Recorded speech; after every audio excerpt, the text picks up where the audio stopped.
of debt in Kenya is in the House. And I think that the Okoa Uchumi public audit is one of the demonstrations of what citizen agency can mean. Baba was one of those people who not only led from the front, but also inspired people to be the change. And I think we are beginning to see a bit of that. And so I'm going to invite Diana Gishengo. During the day, she's the executive director of the Institute for Social Accountability.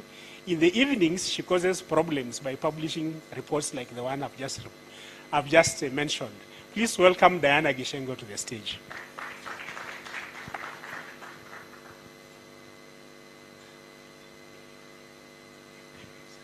Thank you very much, Kwamchetsi. Kwamchetsi is an editor, and I suspect he's an auditor of such newspapers. Good afternoon. No, protocols first. I'll stand on the protocols established and start by recognizing the chair of Center for Multi-Party Democracy, Honorable Kiraito Murungi, and all other representative of parties, then Honorable Winnie Odinga, all representatives of the people, colleagues from the civil society, active citizens, and lately I like to ensure that we greet each other as good afternoon taxpayers. Good afternoon taxpayers. Mmekubali hiyo salamu. Baba would have endorsed salamu ya walipa ushuru. And I stand here, yes, as the executive director of TISA, but somebody who interacted with Baba on several fronts during campaigns, but also during moments when this nation needed leadership, significant leadership of minorities.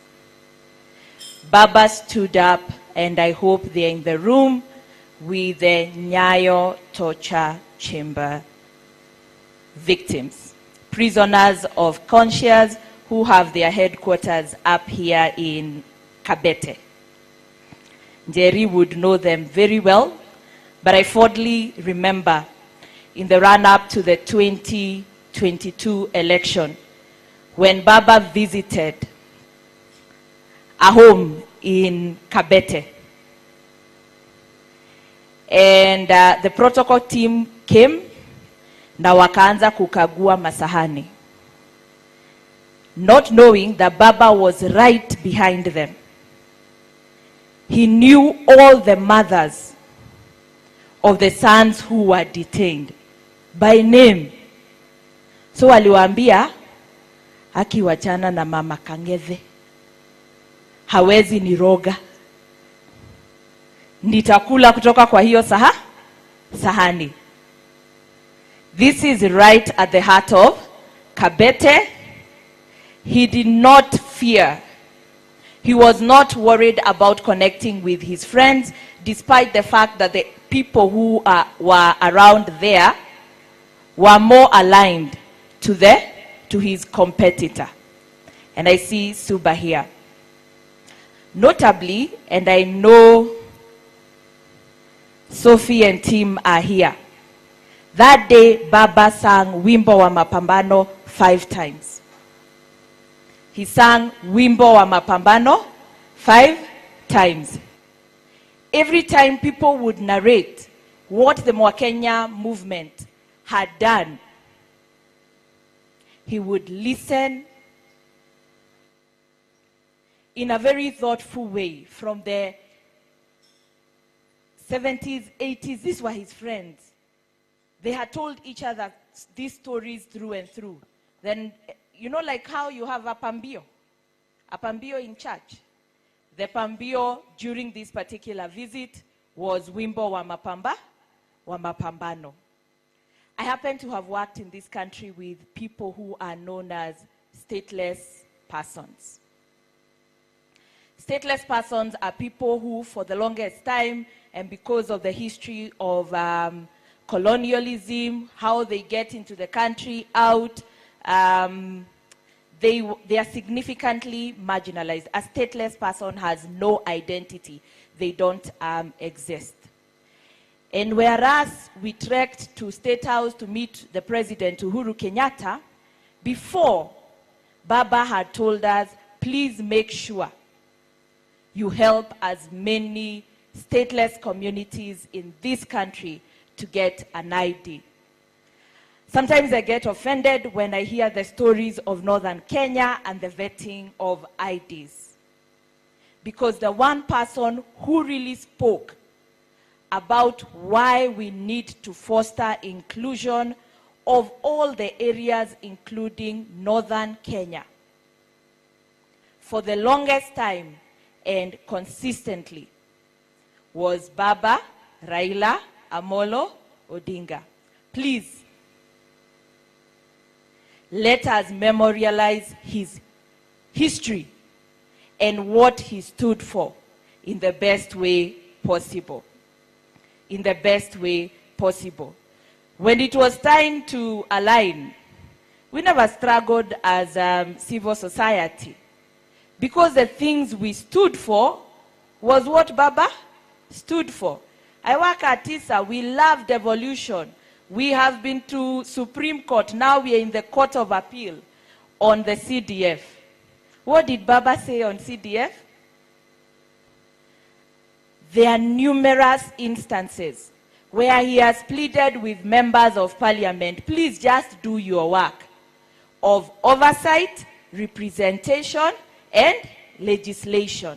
Let CDF money remain with the governors and the communities. That was Baba. Baba even believed in one county, one product. Hamko mnafuata kampeni ya Baba, by the way? From Baba Care. One county, one product. Baba hated provincial administration. He was very clear that this is what we needed to emancipate ourselves from. There are rumors that is why they couldn't cooperate with him in 2022. Those are rumors. But he always stood for devolution and bringing resources and power closer to the people. Will that dream die now that we are seeing 12 years of devolution and we are yet to transfer and unbundle functions?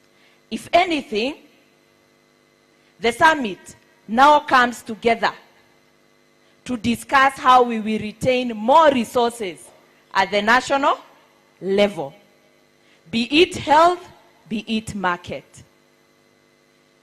Surely Baba fought for something that is worth all of us fighting for, so that we finally realize the dream that he had for us.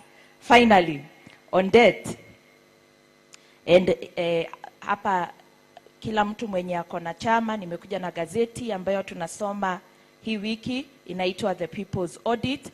Imesambazwa kwa kila meza, and I will make sure I give it to the newspapers, to the delegates who are here.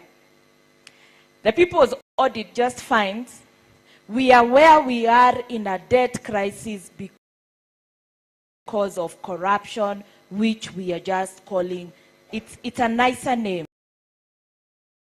Kwamchetsi taught me that corruption does not exist in our vernacular language. Is that so?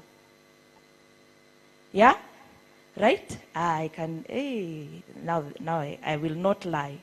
I have seen people who know me for many years. I will not lie. Corruption does not exist in our vernacular. And Baba, when he spoke about debt, he said, what we are doing to the children we have and the unborn children is satanic.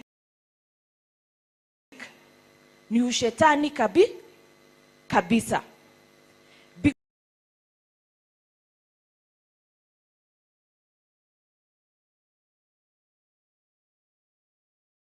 Because we are creating a generation of millions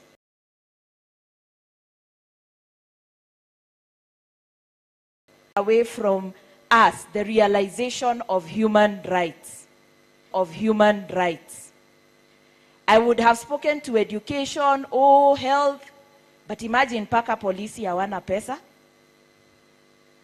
Sababu ya deni ndio iko hapa juu. Chini ni sababu ya wizi. And I'm told EACC is disputing a figure we have of 3 billion. We are saying we are losing 3 billion every year. This figure was first calculated by the Kenya Association of Manufacturers last year. Cumulatively, what we lose is 3 billion a day. 3 billion a day.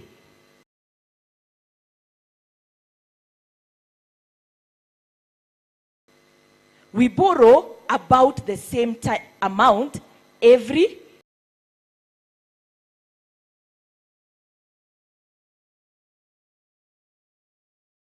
day.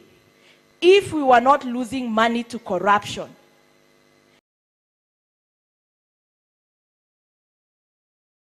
to theft, we would not be in debt.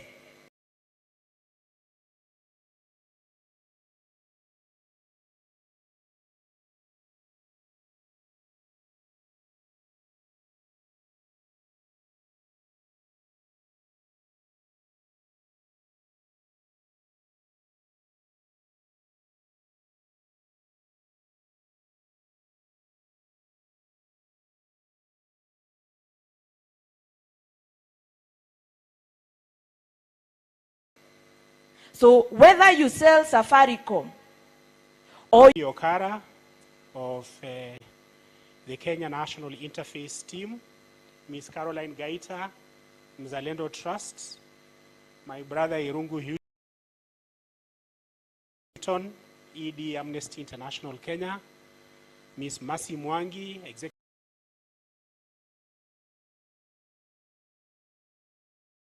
Director of Kenya Women Parliamentarians Association, Mr. Dennis Bundi of the National Cohesion and Integration Commission,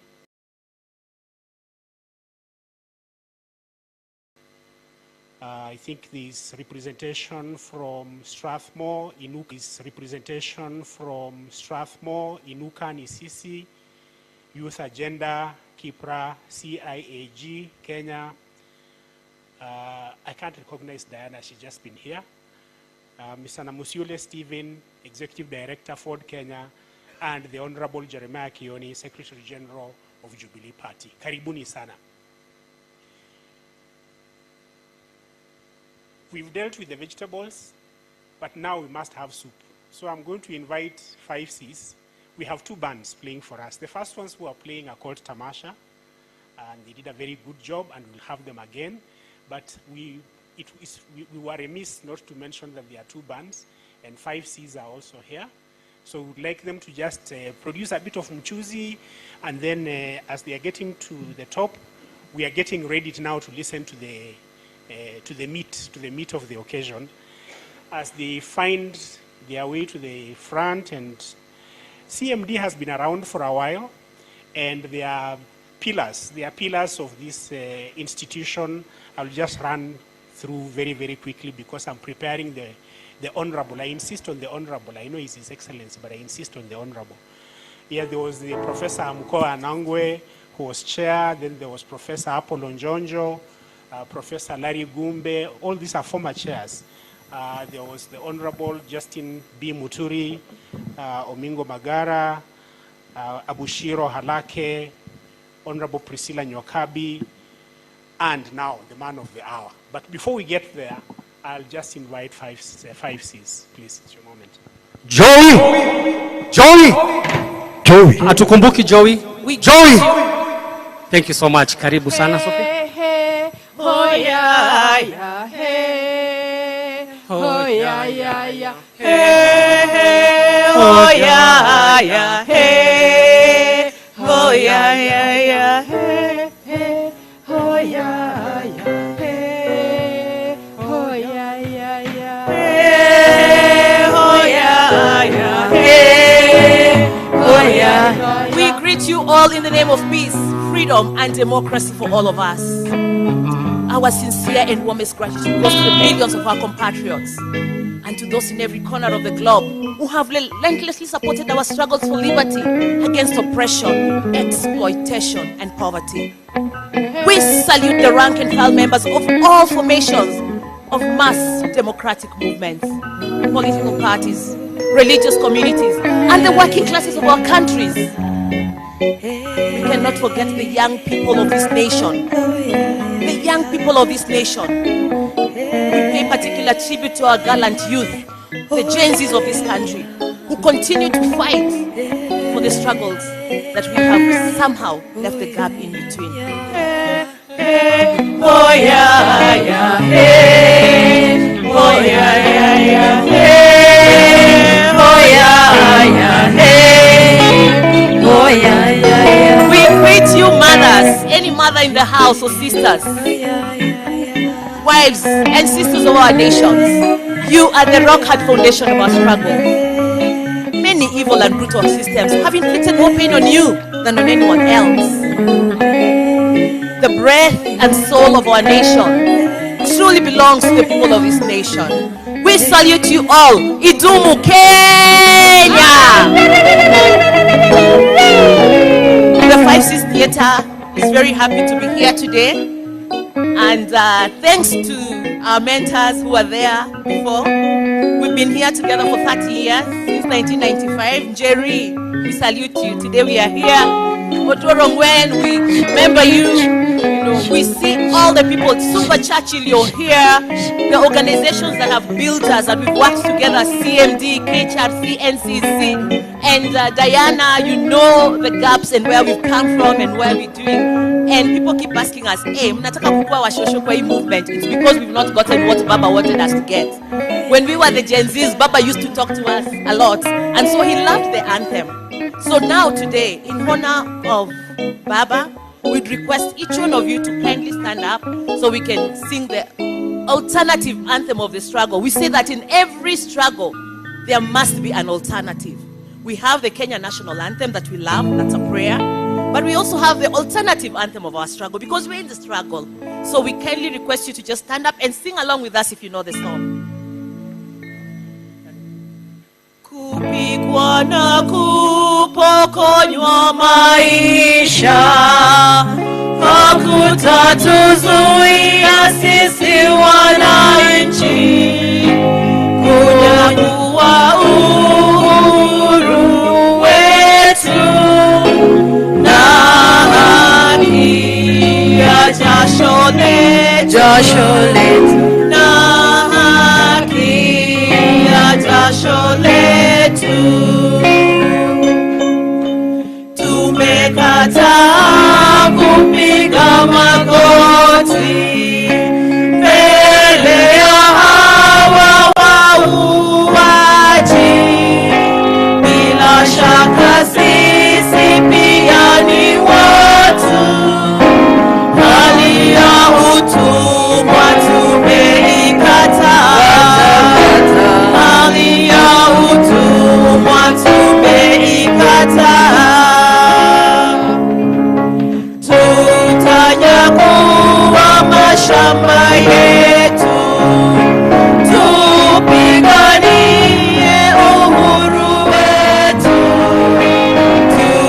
tuikomboe elimu yetu, utamaduni na viwanda vyetu, utamaduni na viwanda vyetu. Sisi hatutaki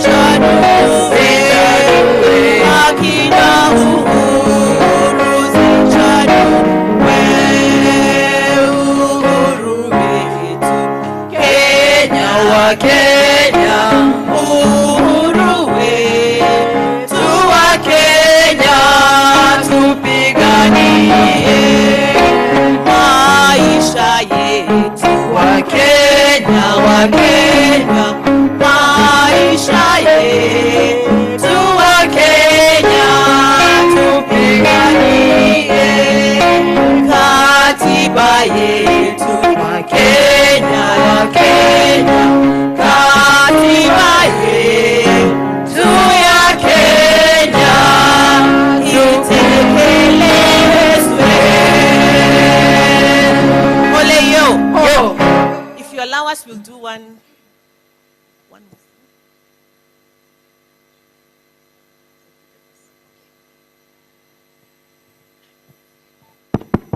A round of applause to the 5Cs band. Asanteni sana. I think you can remain in place for a few minutes. Kindly allow us to go back to our program.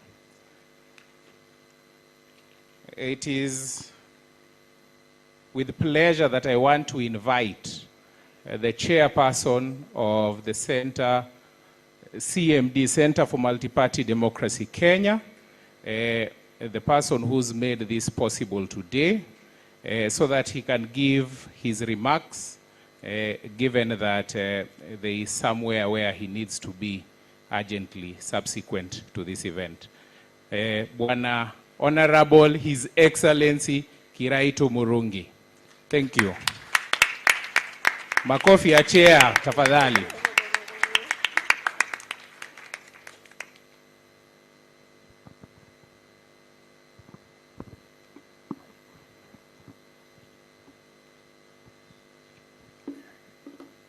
Asante sana wakili. We don't have to struggle too much about excellencies, honorable, what. Just call me Kiraitu, and that's good enough. I'm very, very happy.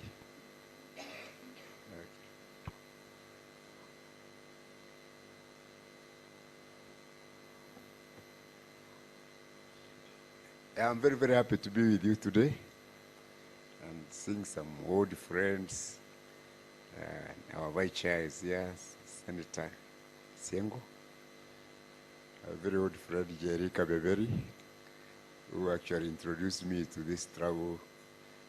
I met her, that time she was working for an insurance company, way back in the 70s. And she's the only woman who earned some money. So, she paid fees for Koiwa Mwere when he had been detained without trial, not during Moi's time, during Kenyatta's time, the Kenyatta one. And we tried to find out, we thought she was his girlfriend, but she said she didn't know him. But she felt she had to support him. Can we appreciate her?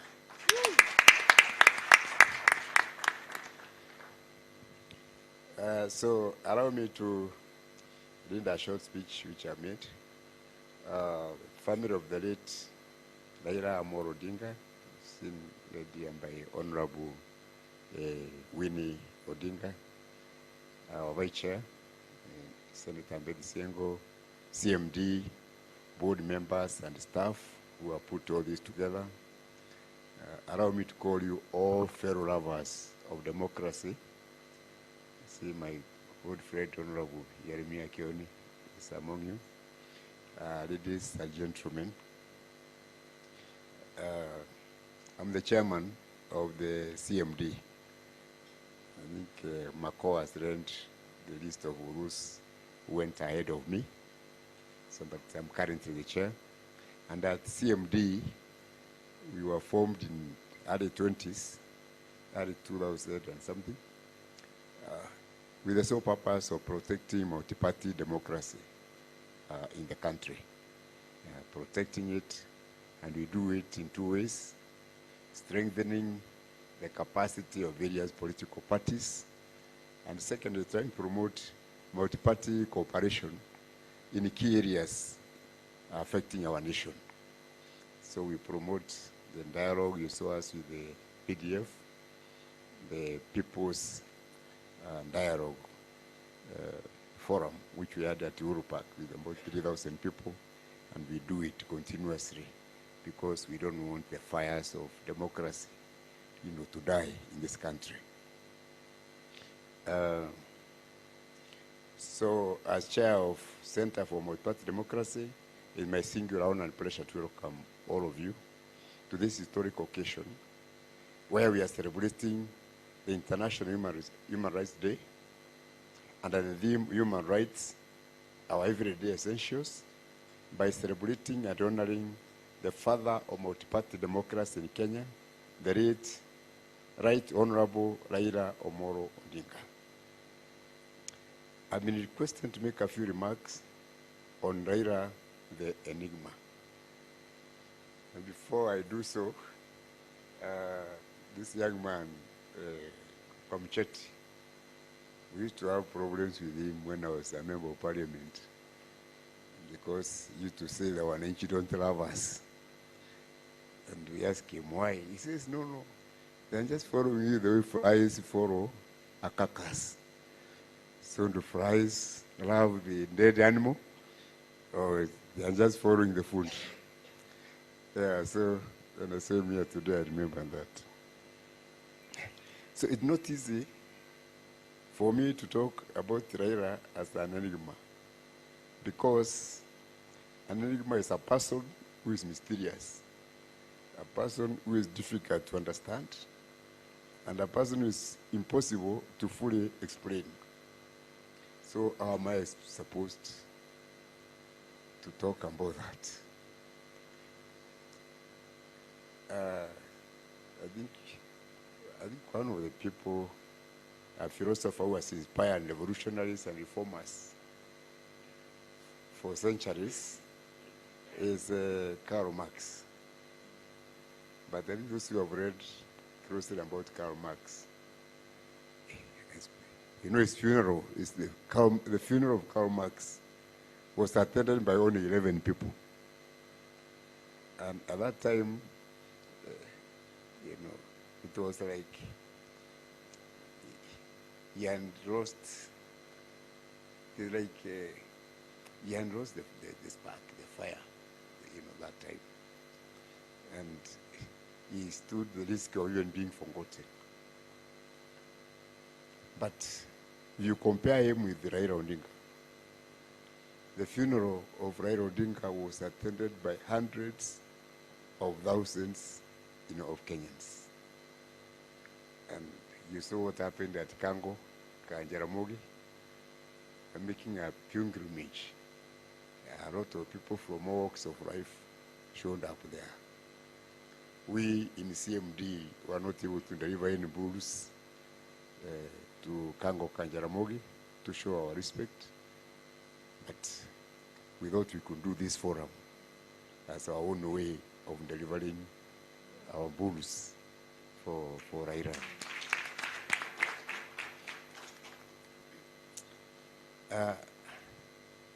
A lot of things have been said and written about Raila, especially after his death, and I believe a lot more is going to be said. And there will be a debate about Raila and what he stood for, what he said, for many decades to come. I think it could be true to say Raila has been at the center of every political struggle in this country from 1980s until the time of his death. And no Kenyan has made greater personal sacrifices for democracy and freedom in this country more than the late Honorable Raila Omolo Odinga. I think this is a fact of history. You might like him or you might dislike him, but you can't change that fact. It is true. Personally, I met Raila in Shimoratewa prison way back in 1984. He had been detained without trial for his alleged participation in planning the aborted coup of 1982. You know, I can give you the inner story. For you to be taken to court for treason, then Kioni, you know, you require corroboration from an independent witness. So Raila could not be taken to court because there was no independent witness. Anybody who would have been in court was a person who would either be implicated or not. So there are no evidence to take Raila to court, or even to charge him with treason. So they took a shortcut of detaining him without trial. And those days, even lawyers were not around to see detained people, although they have clear rights in the Constitution. So we had to take the Attorney General to court for us to get an order to be allowed to go and see Raila in Shimoratewa prison, and not know where we were being taken. We were put in a chopper and through from Wilson Airport, Okapiga around, but finally they took us to Shimoratewa, and where I found Raila and staged the hunger strike in prison. They are not eaten for a number of days, and he was saying, "You rather die rather than eat this food." They were giving terrible food. So I remember it was my first time to meet him, and we had quite an argument. And I was telling him, if you die, what do you think Moi would think? Wouldn't Moi be celebrating that you are dead? So we convinced him to eat, survive, so that he can live and fight Moi, another day. So the officer in charge, we asked to see the food he was eating. So they brought eggs and rice, and then so we asked Raila, "Is this the food you have refused to eat?" So Raila said no. So then we said, okay, from now on let him be given this food because you have no problem with it. Because the next time we trying to see him, we were not there, then taking him to Naivasha.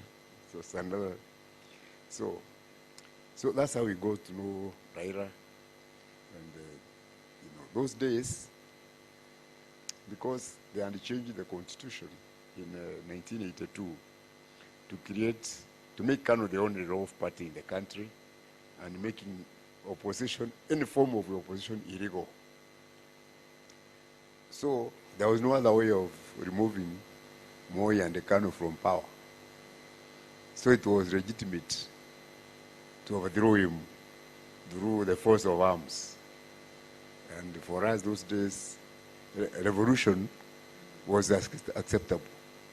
And in fact, it was the only way of removing live presidents, from power. And we were inspired by other revolutions of the world, Fidel Castro in Cuba. We can read books from Franz Fanon, Che Guevara, all those people. And Raila really liked Fidel Castro. That is why his son was called Fidel. And then near South Africa, near home South Africa, there was Winnie Mandela. That is why this lady is called Winnie. She was called Winnie Mandela. She was called Winnie after Winnie Mandela, so she was a namesake. And even my own children, my son is called Fanon, and my daughter is also called Winnie after Winnie Mandela. Yeah, so we thought we would remove Moi through a revolution. And that was those that Raila, Koigi, and the others were trying to do, those days. And then there were very many underground movements, with all manner of names. Until we met a priest in Vika, a German priest. He was called Father Max Stata. He had come from Latin America. And he had seen a lot of coups, the military in that country. And he was telling us the coups and the military takeovers will not be the right way to go. Because it's okay, Moi can be removed through the force of arms. But when the military get in, how are you going to remove them, from power? So a military regime cannot be removed through another military coup, isn't it? Even a revolutionary government, once in power, can also be removed only through another revolutionary government. And this would cause a cycle of bloodshed. And Africa will be forever in chaos, anarchy, because of this manner. And that is why the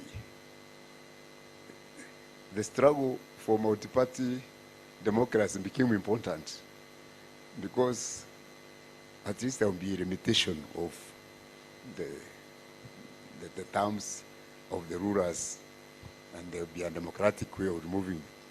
You don't like them, you can remove them through the ballot box and all that. So this struggle to change Section 2A, so that we can return the country back to multipartyism, was informed by our understanding that there's a futility in trying to change through armed struggle. And Raila again became the champion of fighting for this democratic space, for the second liberation. We were younger people, Raila was a few years older, but he was the leader of the young Turks. And we did not have sufficient contact with the people or politics, so we had to work with all the people who were there then, the veterans, Jaramogi himself, Maside Muriro, and others.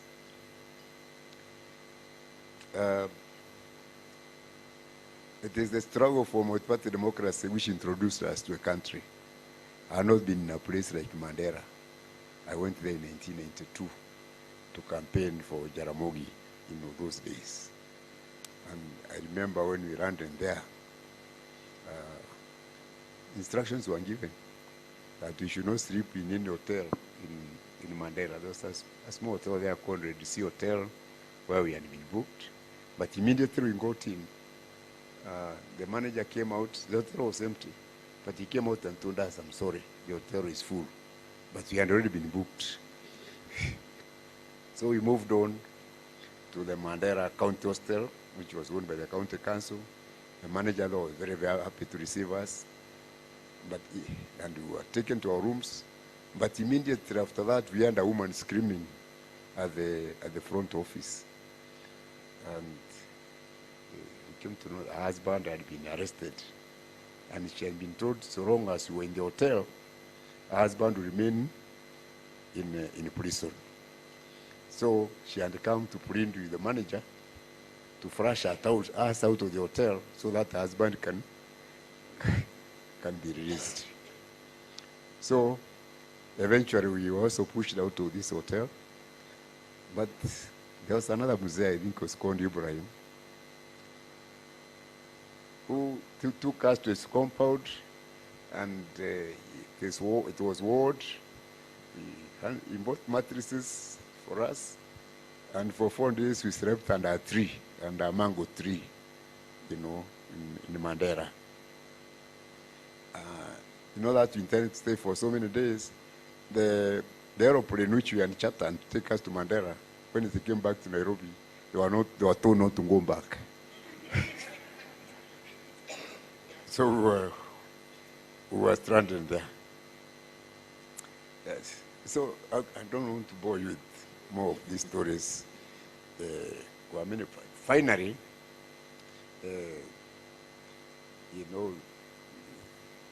the struggle succeeded. We got multi-party democracy, but the structures of KANU were still in place. We were just a democracy on paper, you know, the dictatorship, the chiefs, and whatever continued. So, and although we had been elected to parliament, I remember I myself was caned by an AP in Nyeri as a member of parliament to Chapel.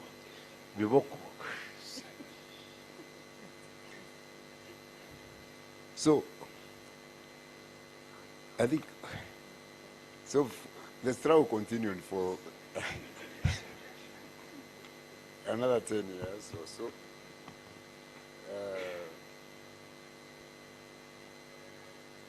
Then we tried the elections. Of course, there was sham. We couldn't win. Then we tried to bring the opposition together because Moi was winning with only 30% of the votes. And then we couldn't agree. And when Jaramogi passed on in 1994, then 1997, we thought Moi had become so unpopular that anybody can defeat him. So that's how Raila, Wamalwa, Ngilu, and the others, all of them stood because we were thinking Moi would be number 4 or number 5. But again, he beat us. And then we started now reorganizing ourselves again. And fortunately, this time, Ngiro Wamalwa and Kibaki agreed to support Kibaki for presidency, Wamalwa for vice. And then Raila had gone into KANU. He's the one who kicked Kamolo, the Secretary General, out of KANU. And, he, of course, he is accused of being compromised, etc., etc. But I met somebody called Sir David Steele. We went to be the election monitors in South Africa when Thabo Mbeki was coming in. So we spent a lot of time with Sir David Steele because he was the leader of our team. And he was a friend of the Raila family for a long, long time. So I asked David Steele, please tell me the truth. How come Raila went to work with Moi? And he told me they had done their own analysis and they are the ones who advised him to work with Moi and try to weaken KANU from within because now the way we were, we couldn't win. So, and Raila went there and for sure he shook them because kicking Kamodo out of and becoming the Secretary General of KANU was not a simple thing. Then, then Moi handed over to Huru. So it was some bonus for us because this brought Raila brought back with him Kalonzo, Saitoti, and many other people. And so it was very easy for us now to win in 2002. Unfortunately, we fought again among ourselves now. After 2002, the composition of the cabinet, there was a quarrel between, there was a secret MOU, how they had divided seats among themselves, which was not honored. And this is what caused the problems. Many of us didn't know about that secret memorandum. So, and this is what led us to lose the referendum for 2005 for the new constitution, and also caused the post-election violence of 2007, 2008. But now, after the negotiations, Raila came in as Prime Minister. We were ministers with him, and we worked very well with Raila. I was the Minister for Energy. Raila was very passionate about energy because he had Minister for Energy during Moi's time. We traveled with him, and he encouraged me a lot. Raila was an engineer. He understood energy better than me. So He's the one who told me in Europe, those people don't have hydro and the other power which they are talking about. They use nuclear energy. And the best way for us is for us to go for nuclear energy in the country. They say France is even exporting nuclear energy to Spain. So why can't we have nuclear energy and export? Yeah, so we started the nuclear energy project. It took me to Korea, we negotiated for it. We went to France, and we appointed Ochiro Ayako to be the head of this project, because then he was the previous minister. And I think the project is still running, but it has not materialized fully, because by now we should have nuclear energy in the country. Then he came up with an idea of kerosene-free Kenya. He said it was very easy. Instead of using mafuta ya taa, why don't we get solar panels? So during the day, you put the panel outside the house, and then it gets power.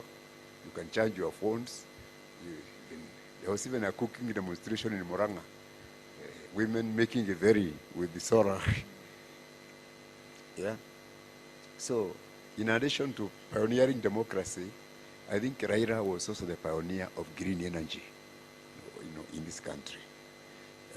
He was a very forward-looking person. Then, 2010 Constitution. Actually, Raila was the driver of the 2010 Constitution. And now that we are working together on both PNU and ODM, it was easy. So he appointed Anyang' Nyong'o and Janet Yongera into the referendum secretariat. And then I worked with Anyang' Nyong'o from the PNU side and Professor Kawanja. And so we are the ones who were in charge of that campaign. We drove it. Raila started, but he got unwell. I think we were campaigning for the constitution in Nairobi, in Damu Estate. But after he got unwell, we continued the campaign with Kibaki. And because the two contestants were now working together, it was easy to deliver the 2010 constitution. Unfortunately, the church and the current president who were against it at that particular time. But we won. The constitution has opened space. It brought in new ideas about devolution, inclusivity. Actually, it's the most progressive constitution we have in Africa today, because we even looked at the South African constitution, and they decided, to move a bit higher than the South African constitution. Now, because I don't want to talk forever, let me deal with an aspect about Raila, the enigma. Raila has been in every government. He tried the elections very many times, many disputed, but Raila always emerged with a lot of popularity, even after the elections. And there is no government which could rule in Kenya without support of Raila. So he had to support. Moi could not rule without Raila. Kibaki could not rule without Raila. Uhuru could not rule without Raila. And even Ruto cannot rule without Raila. There are very many people who have gone out, especially among you in social media, saying Raila is a traitor, he has betrayed the people, he has perpetuated status quo. I want to tell you, whenever Raila was, his mission was one. Just like he had gone to dismantle Kanu. He got into every regime with an idea of moving the reform forward. He never abandoned, in whatever situation he found himself. Even now, with Ruto, he has a 10-point agenda, isn't it? Is that not a progressive agenda? So, if for me, say anything else, but we shall always remember Raila for his patriotism, his fight for freedom, for constitutional electoral reform and inclusivity. Now, as I sit down, we at the Center for Multi-Party Democracy are worried about the trajectory of our democracy. We seem to have made 2 steps forward and 3 steps backwards. We know people are angry. The elections themselves have actually become a threat to democracy, not only in Kenya, but in Africa. And you can see the youth have given up. They are united. Their chemistry and the regimes are wide apart. That's why they are declaring themselves partyless, leaderless, and triballess, everything less.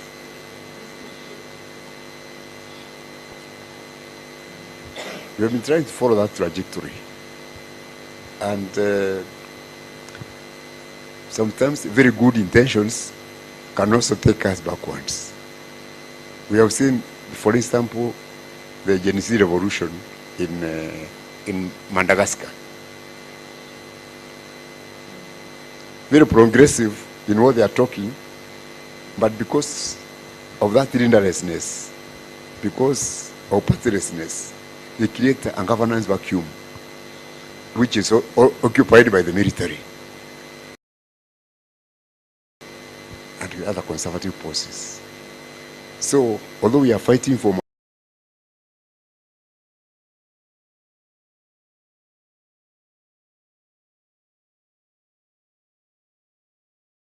multi-party democracy, we feel this could also be a threat, because we can take the country back to where it came from in 1980s and all that.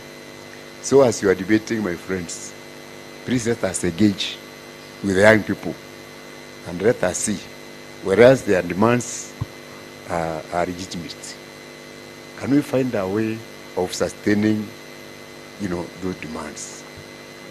One way that we can continue with Raila's dream is to make sure that this country will never go back to dictatorship or military dictatorship through any form.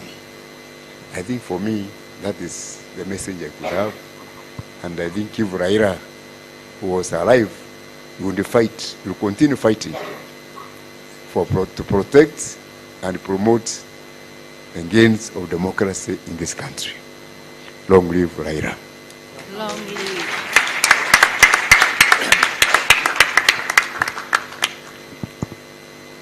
Thank you very much. I would like to request you to please appreciate the Honorable Kiraitu Murungi just once more. Thank you so much. My colleague didn't do the introduction properly because he was running. He's rushing out of time. I'm preparing the band because you are going to welcome Mheshimiwa. But to sort of just prepare the ground. The Honorable Kiraitu Murungi, as he told you, he went to Shimoletewa, and this I was speaking up from the history books. He was among those crazy, brave lawyers who would represent people like Raila, specifically Raila. They went and they represented him. He was a young advocate then. I think he was also teaching at the university. You can tell that from the way, he's got this slow burn. When ukichapwa nyahunyo na intellectual, they do it slowly, very, very gently, but it lands. So, like that thing he said about being partyless, it's landed in a very uncomfortable place, but it's a true place. Kiraitu, I met the Honorable Kiraitu in my youth. He probably doesn't remember that. He was preparing a manuscript called In the Mud of Politics. And I've always used that as a sort of guidepost for understanding him. Because he engages in politics almost as a mission of necessity. Because I think he's more on this side, he's more on the human rights side, and the politics, he does it as pragmatism. And if you go into beyond politics, conversations with him An Odyssey in Politics. Those are books that show some of his thoughts. You see that he's very, very deliberate about how he thinks about this country. Of course, he was our first minister for constitutional affairs, and so created the architecture and the movement for reform. And so you can see that, and of course, I didn't know the story, Mheshimiwa, about Mandela. I'm learning some of those things, and the Nyeri one, I didn't know about them. Please, we are very grateful that you are able to be vulnerable and to speak about those things. We need that record to be complete. He's a founder, as I mentioned earlier before we walked into the room. He's one of the 5 founders of the Kenya Human Rights Commission. They founded this commission in exile because you couldn't register a civil society organization in this country. And they had the foresight. They had the foresight to say, if we are going to do this separately, we are going to be hung separately. And we have to find a way of doing this together. And I'm saying that as a way of sort of just tying it together with the logic of organizing around political parties, which is, I think, the thrust of what he was saying, which is that our individual agency is important, but it's also important for us to organize in groups and in movements and in parties. We probably remember him more recently as the governor of Meru, but before that, as I was saying, he was Minister for Justice and Constitutional Affairs, and he moved very big pieces in this country. He moved very, very big pieces to just help us to reset. Some of the books I've had the privilege of looking at, which are coming out soon, I edit in my nightlife. Some of the books that are coming out soon is that you will know that was one of the people who was figuring out how to retire the Golden Bag Ghost. So set up the Golden Bag Commission, set up the Ndungu Land Commission. So then you can see how it dovetails with the life of Raila Odinga and the struggles that he was doing. So if you're actually looking for a compatriot, I think both Raila's admirers and his family have a true friend in Kiraitu Murungi, and we see that friendship in the convening of this forum. Thank you very, very much. Of course, recently, I don't know if he's still there, but until recently, he was also a commissioner of the Kenya Law Reform Commission. Obviously, I have to tell you this, as somebody who has pretended to teach at university, he went to Harvard. So, the band, 2 numbers. 2 numbers. As we prepare the Honorable Winnie Odinga, I hope that's sort of fair warning. If we do some 2 numbers, then play something she likes. Yeah. Thank you very much. I think we'll start with one that Baba really loves. And one day, in a very honorable space like this, he just called upon us through one of our comrades, Gevuku, and asked him, please, can you sing the original song of Mambo Ni Yale Yale? But because of the many political contexts that have happened in the country, so we keep changing our songs to suit the times. So we didn't have the original lyrics then, because we keep on changing just to go with the trend. We want our songs to be trendy and to everybody to feel part and parcel of that. So we're going to sing the original version of the song Mambo Ni Yale. Njidi, I know you love this song as well. So yeah, so here you go. Ni yale, mambo ni yale, ni yale,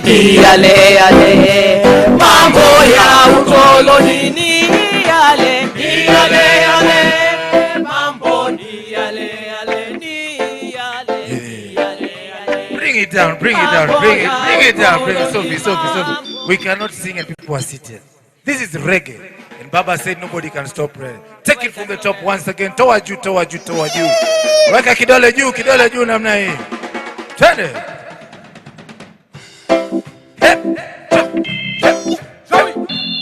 Joey.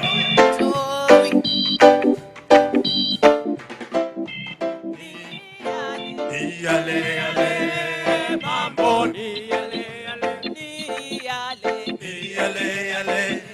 Mambo ya ukoloni ni yale, mambo ni yale, mambo ya ukoloni, mambo ni yale, watu wetu wa kila mahali, na yote kwa makombo.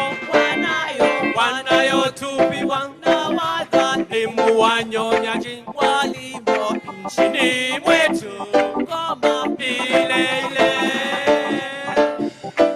Yep. Greetings in the name of the Most High. Joey. Tunanunua kuni kutoka misitu yetu, tunatiririkwa na jasho katika ardhi yetu, na faida ni kwa wadhalimu waliotukalia mapato ya jasho letu. Hadithi ile ile, ni yale yale, mambo ni yale yale, ni yale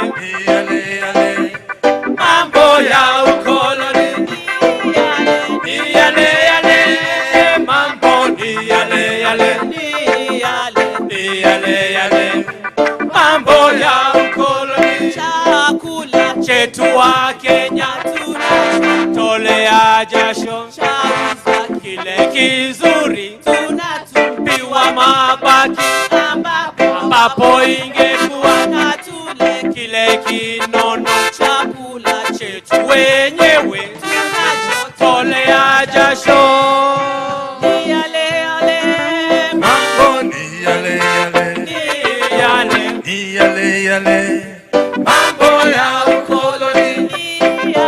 ni yale yale, mambo ni yale yale, Ni yale mambo ya ukoloni. Pio Mama Pinto, Chris Hani, na Steve Biko, na Tito Adungosi, Mama ni ile ile, Koitale JM Karaoke, Modoni Mekati, na sasa Jenzi's wetu, je ni yupi mwingine? Ni yale yale, Mambo ni yale yale, ni yale, mambo ya ukoloni.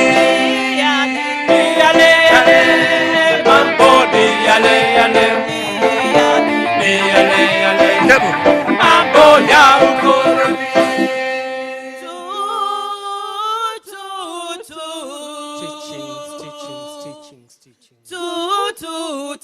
Tutavunja vunja vunja vunja, tutakata kata, tutabonda bonda minyororo ya wadhalimu.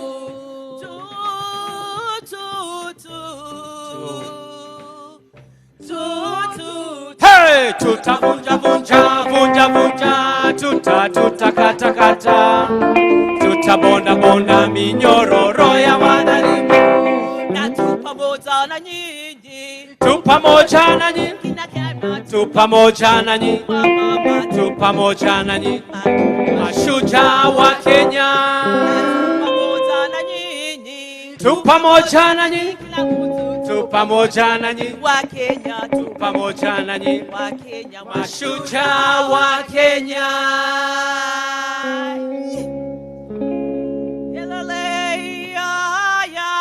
Ya ya ya ya ya ya ya ya. Oh ya ya.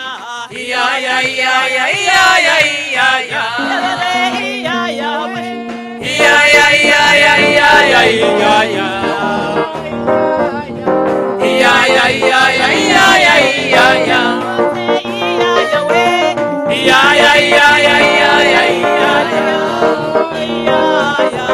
Ya ya ya ya ya ya ya ya. Kupigwa rungu, webaki nyuma sitwaenda na haki. Kupigwa rungu, webaki nyuma sitwaenda na haki. Hata mateso, webaki nyuma sitwaenda na haki. Mateso, webaki nyuma sitwaenda na haki. Ya ya ya ya ya ya ya ya.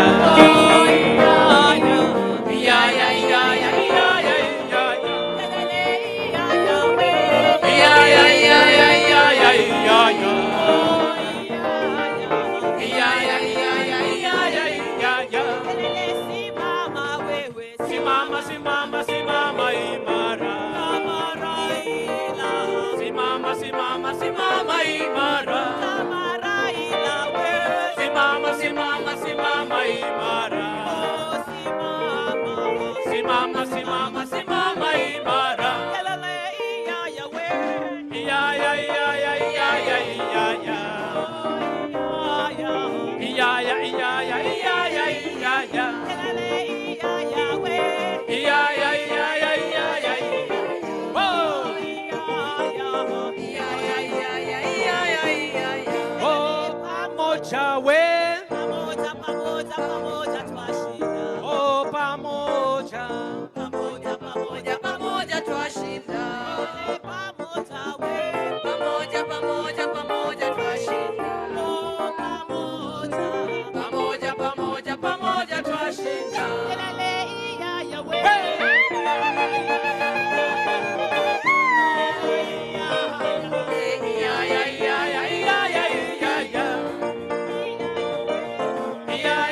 Whoa. Ole yo.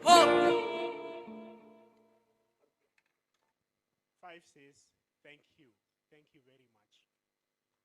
You remind me of my youthful years. I hope you're all settled now. And I like the way that we are all managing the time so that we are not in a rush. I think we want to be able to listen to one another. The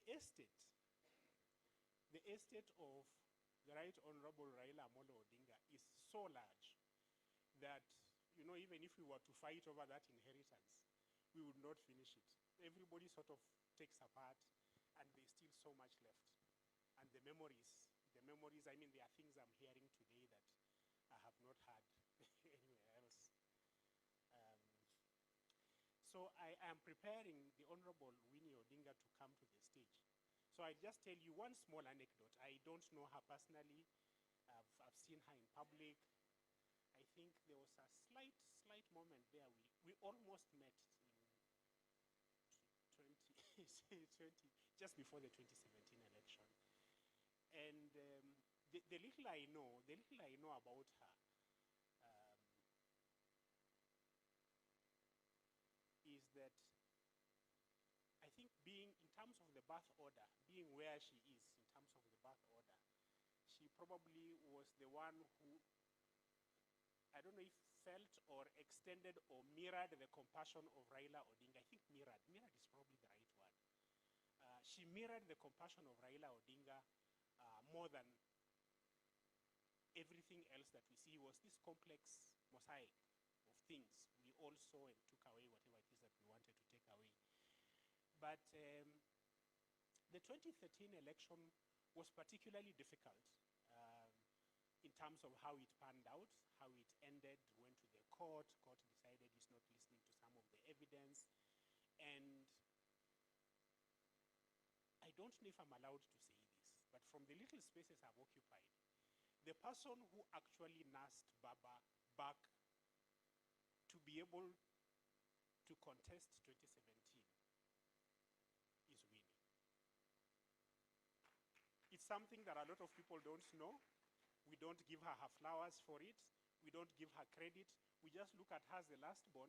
But actually, the person who kept Baba's diary, now I can reveal, the person who kept Baba's diary and made sure he was now on script is like, this country still needs you. And the person who had the presence of mind to see that and to help Baba and say, even if you need me to be your PA, I will do that thing. And she did. In fact, she over-delivered. And so for those of us who sort of have a bit of that, I see Ongwen is smiling, but I will tell you about Ongwen, whom I also know from another life. The things that are unseen in terms of the things that Winnie was able to lift and to do tells us that there was a very deep personal connection. There's the father-daughter thing, but I think there are things that Winnie, the Honorable Winnie Odinga, shared with her father. And so she's the absolute perfect person to speak to us about Raila Odinga, the legacy and the family, and how she experienced him. Because she got it. She got it and she got him. And as we are trying to sort of put all these different pieces together, I think there is no one better able to help us to curate that aspect of his humanity and how he was able to channel that humanity into his nation, into his continent, and into his world. I would like now to request you to please put your hands together and bring to the stage the Honorable Winnie Odinga. Obongo Nyasaye nyakalaga. Nyasaye nyakalaga. Ikawa Gwambo, ikawa Raila Winnie. Obongo.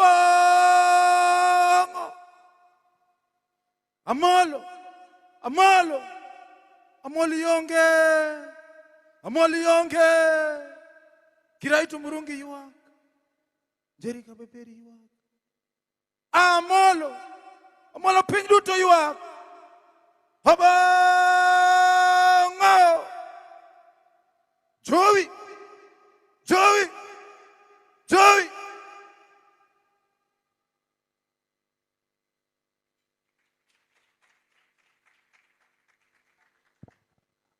How'd you go after that?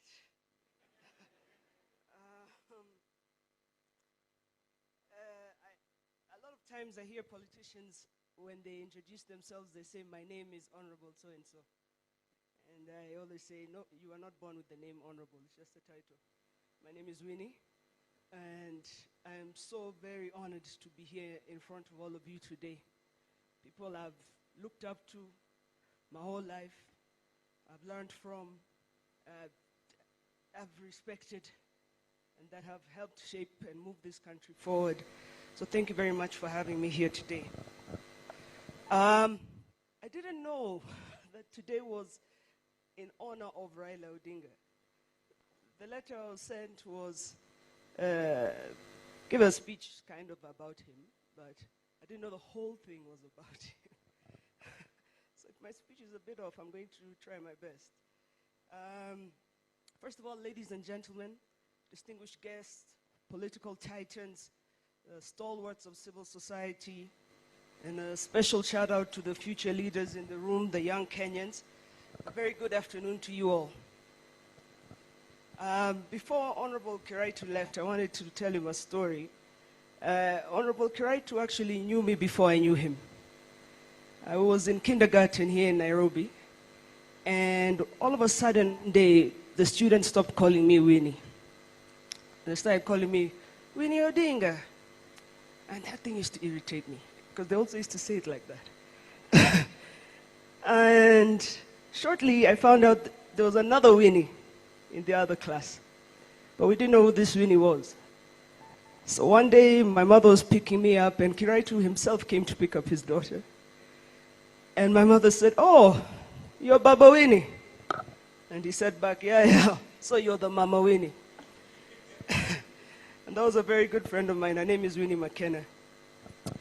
Today we gather not just to reflect on the legacy of the late Right Honorable Raila Amolo Odinga, a man who not only dreamt of democracy, but was also brave enough to wake up every morning to fight for it. In honoring Baba, as we fondly called him, we're reminded that he had a rare quality of being both profound, but yet approachable.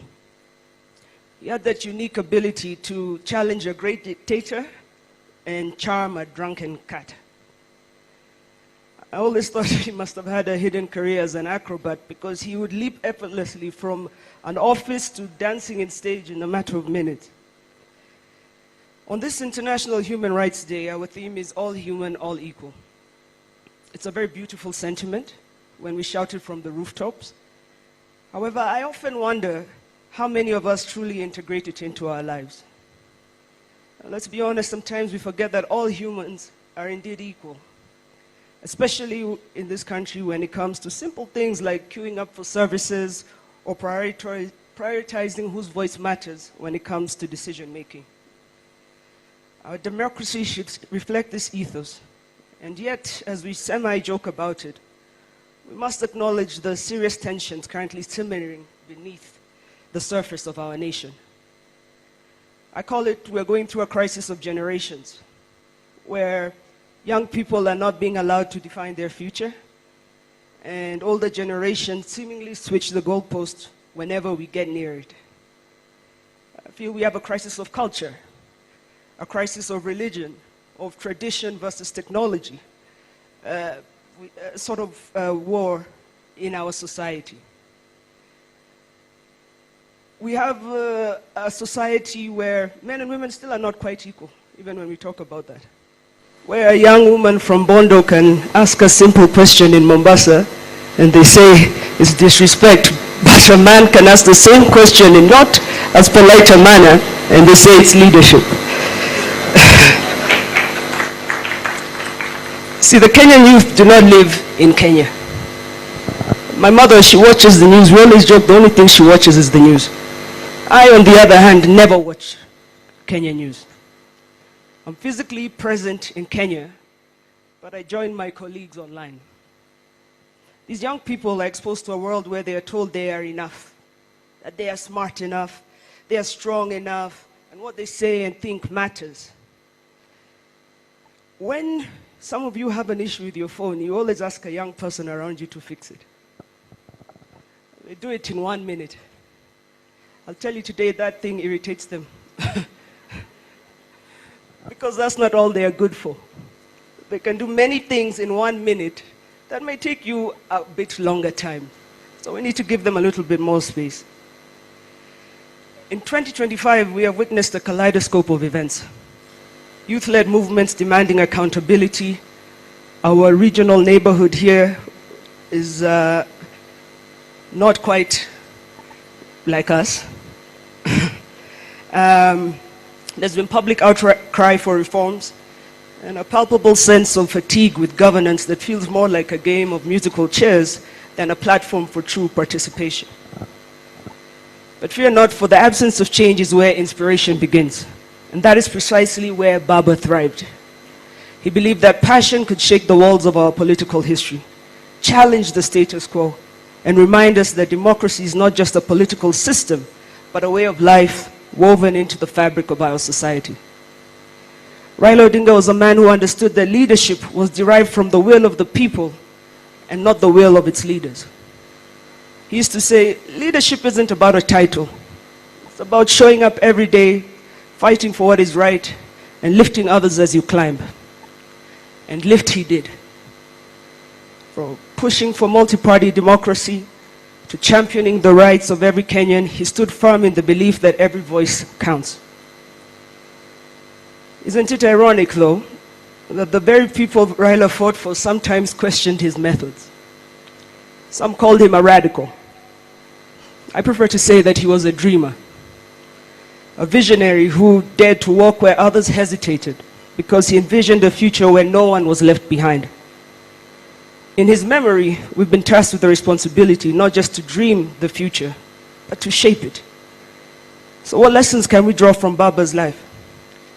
First, the change is absolutely possible, but it comes with a heavy dose of courage, persistence, and let's not forget, a sprinkle of humor to lighten those heavy moments.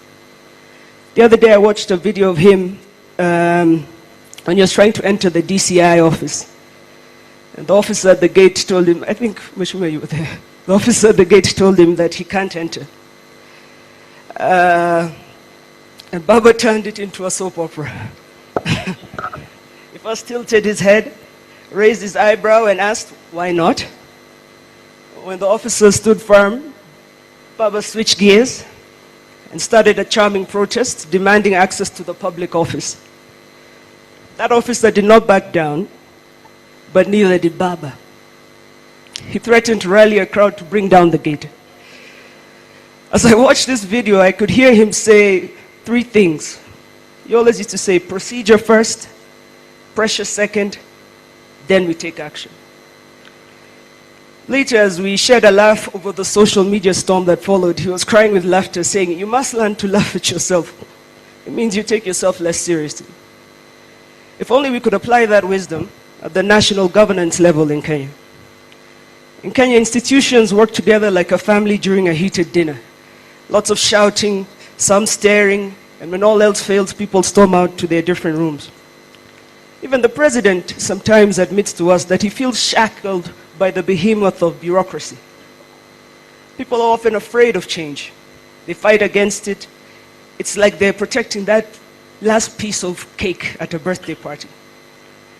But sometimes, just a sprinkle of Baba's humor and charm can turn a full-blown war into a friendly game of kati, for example. Let's take that lesson to heart. Let's embrace humor while changing the norms.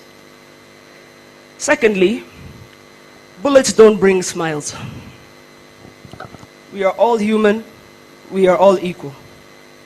And I really beseech the members of this civil society to bring the 2 sides of this divided nation together. And the 2 sides I'm speaking are not political sides. I'm speaking of the 2 generational ones. The table that I speak of is not for lip service. but for future planning.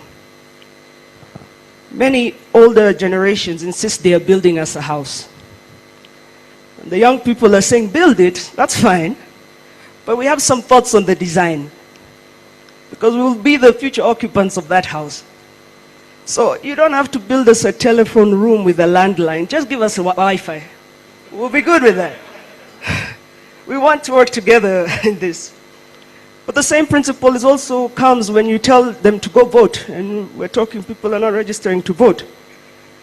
Because we've shown them that we don't care whether they do or they don't. So we have a crisis here. And these young people are angry. They're not trying to burn down the house. They just want to be listened to. Some are fighting for inclusion. Some will go to the streets. But the more worrying thing is that most have checked out of the game. They will not participate in a game that is not equal. So we can't have a society like that, where some participate and others couldn't be bothered, or they're too afraid, they'll be abducted, they'll be killed. Even if they vote, it will be stolen. We cannot live in a society like that. Oftentimes, I hear, especially men, they like to say this. They always have an analogy of how Simba, mtoto wa Simba ni Simba, or something, anything to do with an animal, they always say that. You know, and Yani, I don't know what, they always have something. But we are not animals. We're human beings in an equal society with equal members, both male, female, and we both have to participate in society. After all, human rights aren't just policies written on nice paper. They are meant to be lived and breathed. So it's time to swap the lip service for some real action. Let's stop tiptoeing around uncomfortable truths and instead tackle them head on. I think you may have seen me these past few weeks not tiptoeing. When you guys have to put your gumboots and kick through with me. We have to do this armed with wit and grace. Because when we engage in the pursuit of equality with a smile, we not only lighten the load that we carry, but we also invite other people to join the journey with us. After all, who wouldn't want to march towards justice without a sense of humor? Let's make our fight for human rights as infectious as a good laugh. It cannot be bullets, blood, and tears every time. Because if we're going to change this country, then we need to talk. And we might as well do it with a smile. But you guys smile first, you know. Us young guys were not for jokes. That smile is just politeness, not that actually we're joking here. We're also serious. In conclusion, let us celebrate the life of Raila Amolo Odinga, my father, your father, his laughter, his wisdom, and his unyielding commitment to democracy and human rights. As we move forward, let's channel his spirit, a spirit that reminds us that the future is bright as long as we gather.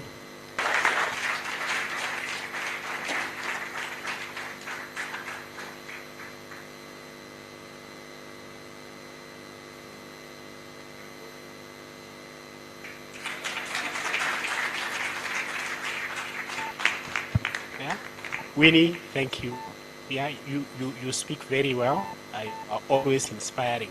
Even for somebody of my age, I feel very inspired when I listen to you. So the inspiration I think flows both ways. It flows to the youth, but it also flows for the ones who are young at heart. While we are still on the subject of youth, and I was youth for a very long time, my age was not moving. Because, and this is, I have nothing against KANU, but for those of us who sort of arrived in our youth when KANU was in charge, we felt like we were frozen in time and things were not moving. And so for that reason, I remained young for a very long time. I was in my 20s or 30s there for about 20 years. And so because of that, then I associate fully with your remarks, I associate fully with your sentiments. I'm slightly more educated, so I'm not going to say when I was Gen Z. I'm going to invite David Osianyi, the Honorable David Osianyi. He has held many, many positions, but the one that I recognize is, and the reason he's here, is he met the Honorable Raila Odinga when he was a student leader at the University of Nairobi at an interesting time, and they formed a very fast friendship. I happened to be aware of some of the things that Baba was doing with him, and he, went out of his way and decided, I'm going to try and I'll make something out of you. I don't know if he succeeded, but looking at your size alone, I think there's progress. David, 5 minutes.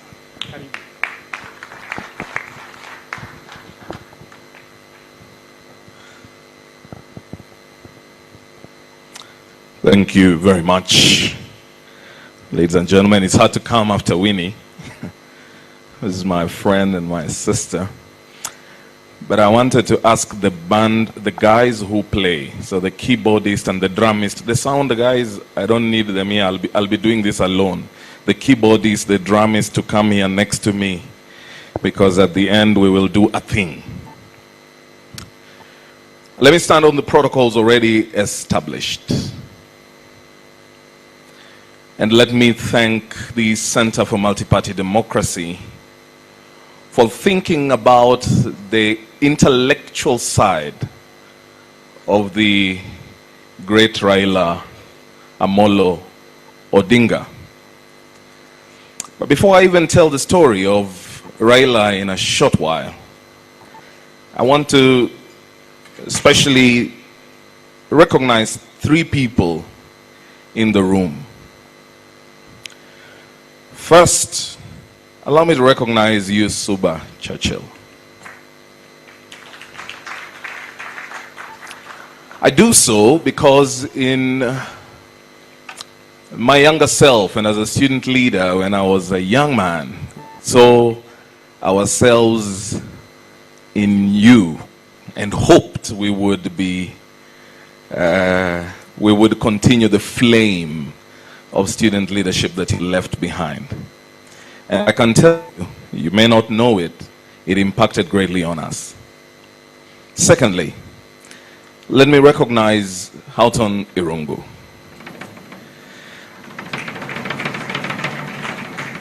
As a student leader, while attending what was known as European Development Days, I went to give a speech, and while speaking there as the chair of SONU, Houghton looked at me, called me on the side and said, "David, I think with a bit of mentorship, you're going to be a fine gentleman. I hope I didn't let you down." And he gave me my first job at Oxfam as a governance associate.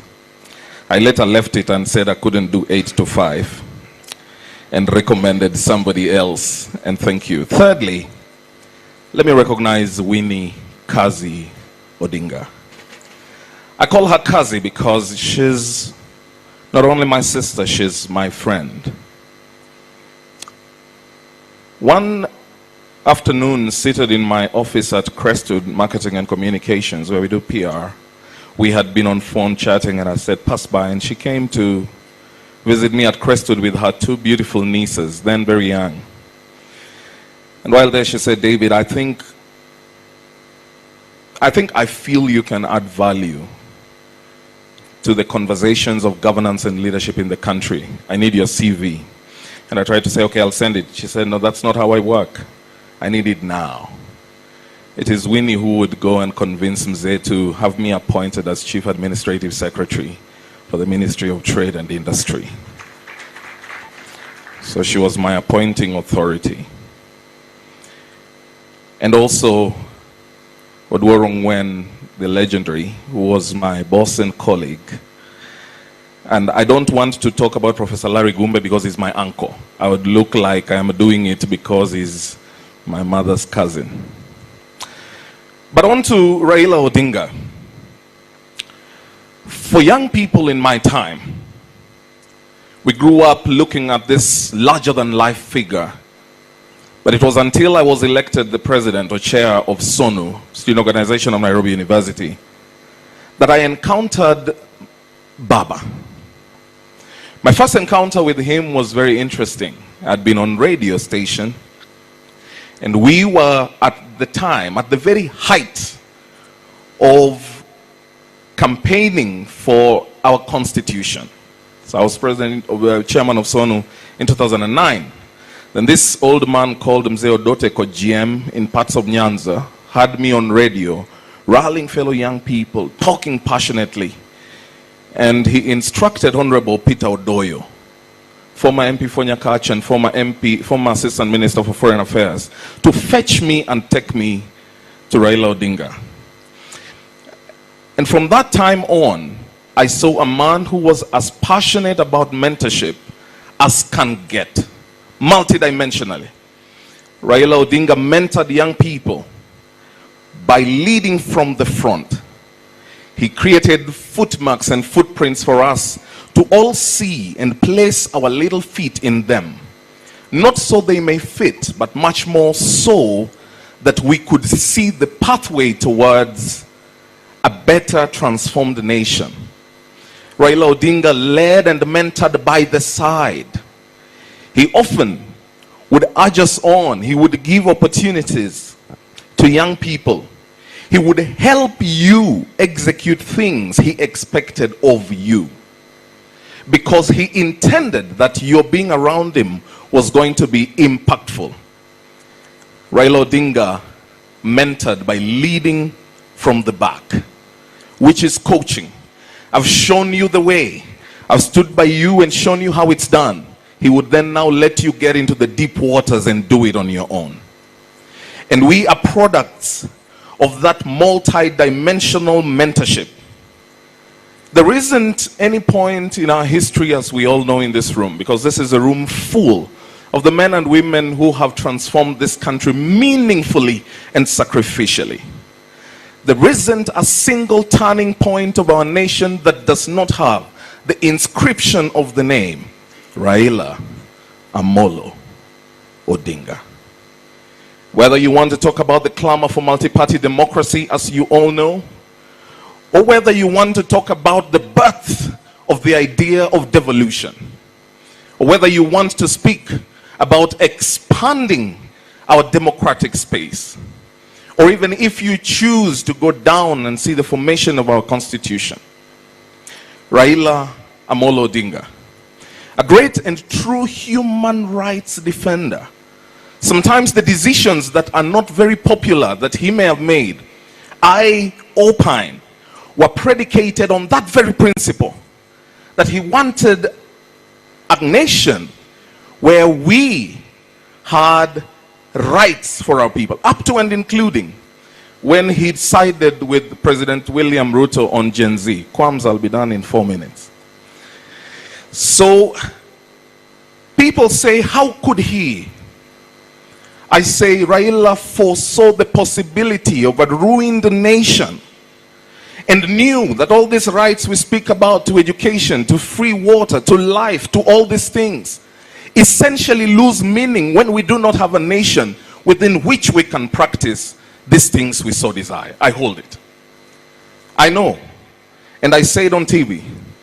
If there was a man who was ever so libeled in this country, against whom the worst things were said by media and other people, it was Raila Odinga. But maybe you will correct me. Not a single time did Raila Odinga take to court any journalist for saying things that were not true. I say this because while in university, I remember at the very first stages of meeting him, I took one of my fellow university student leaders, a lady from the mountain. I said, because she really believed Raila was this bad human being. She said, David, you know, in my community, we are actually taught that Raila is an ogre. So that if you are not eating your food as a child, you are told, Kula ama niite Raila, kula ama niite Raila sai. And so they indoctrinated a whole region in hating a great man. But as Professor, one of the funny comedians in the Rift Valley, would say when we lost Baba, he questioned, are you sure huyu mzee hatujakuwa tukimuibia kura? Raila, for the young people, was a protective father, I saw it firsthand. He cared for the young people. I joined his secretariat. Benson Musungu is here, he will agree, at 26. I joined his secretariat at 26. We were leading the CORD campaign. My brother and boss, Oduoro Ngwen, was there. And even then, as I made mistakes as a young person, trying to find my forays in politics, he would lead with a firm but guiding hand. David, it's not done like this. Maybe you should think of it like this. But he was also a stickler for the rule of law. You see it in his pronouncements. When he spoke about the Mao, he did it knowing only too well it would be possible that it was going to be his supposed Waterloo. He was going to lose votes, but he stood on the principle of what is right. And recently, sadly, when we lost lives in Elgeyo Marakwet, I saw one of the writers say, this is the effect of us felling trees in Mao. Stood on the right side. He looked at the parliamentarians and told them, I believe that the CDF should be domiciled in county leadership and that members of parliament should be legislators, even when he knew that the song of the withdrawal of Constituency Development Fund wasn't too popular. He did it because it was too right to be ignored. And it is that rule of law that makes my sister Winnie question, where is the law in the replacement of a party leader for the party? And quotes the Constitution, the rule of law.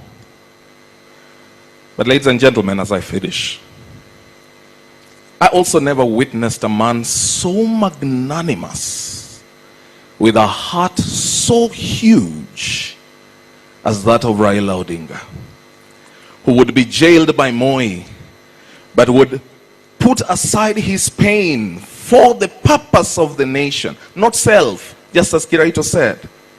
A man who would be insulted by Uhuru as Mogoroki, but would forfeit that as just political talk and form a friendship. A man that would see beyond betrayal. A man that would form friendship with President Ruto, even when they were not bosom of friends, and when he believed his victory may have been stolen. I tell you a story one time, just to express the magnanimity of Raila Odinga. One time, we are in London. He had gone to speak at Oxford. He was being hosted by Mehdi Hassan. When we were done, the ODM people living in London gathered around him. At that time, one of his aides, Jakakimba Silas, who's a friend of ours, had wanted to succeed Otieno Kajwang in the by-election to become senator. And when he saw there was no pathway through ODM, Jakakimba left to run in a different party. But after the elections were done and Jakakimba lost, the magnanimous Raila Odinga took back in my brother Jakakimba. And so the ODM stalwarts in London asked him, Jacom, how can you take back that young man who has betrayed you? And he answered, he's a young man, he can make mistakes. He doesn't even have an earning. What do you want him to eat? And he asked, do you want him to eat your mother? Ladies and gentlemen, today, we all gather here to honor a great man who did not only give lip service in the empowerment of young people. If he was a lip service man, you wouldn't have a prolific example in his own daughter, defiantly standing up for what is right and for the things for which he stood up. May we immortalize him, not by mere words, but by carrying forth each and everything he believed in. Raila Amolo Odinga. Jamaican farewell. Down the lines where the nights are gay and the sun shines daily on the mountain top. On a sailing ship, but when I reach Jamaica, I made a stop. But I'm sad to say I'm on my way. Won't be back for many a day. My heart is down, my head is turning around. I had to leave a little girl in Kingston Town. Sad to say I'm on my way. Won't be back for many a day. My heart is down, my head is turning around. I had to leave a little girl in Kingston Town. You see, I was trying to emulate Raila Odinga by making sure, you don't just do lip service to young people, you actually give them space. Although, David, I think you have passed. You are outside the youth bracket. Thank you. Yes. Thank you very much, David. There's just something I wanted us to see. There's somebody who also wanted to associate with this event, has been a compatriot of Raila Odinga. He's called Paddy Onyango. And Paddy was a compatriot of Raila, and just I'm told that when he heard that we are having this event, so that is press coverage. Those are press cuttings of when they were released. If you remember what the Honorable Kiraitu was speaking about. Yeah. Now, when we start talking about Paddy Onyango, I get completely confused because I think there are three that I know. There's Paddy Onyango Sumba, there's Paddy Onyango Elder, and so I'm not very sure, since I can't see the pictures very clearly, and I just got is the Elder. Ah, okay. Yes, so it's Elder. Elder has a long history with Baba, and just wanted to make sure that we acknowledge. We are not acknowledging everybody who was in the struggle with him, and not for any reason, but just we would be here the whole night. But we just put that there. We have eaten a bit into the time for the political leaders, and political leaders, the speech is the performance. We live for the performance. We live for the performance. So I'm going to request the people who come to try and discipline the performance a little, so that we allow space for as many people as possible. And I can see very many of us are here. I would like to recognize the presence of Joachim Simiu of Safina. I would also like to recognize the presence of Omingo Magara, my friend, former chair of CMD. I'm hoping that the party leaders will have, there's a section at the end for the party leaders to sort of just give a brief message. But just to enable us to manage that time properly, I know that Professor Gumbe had prepared for this like a professor. But the benefit also of being a professor is that you can also compress.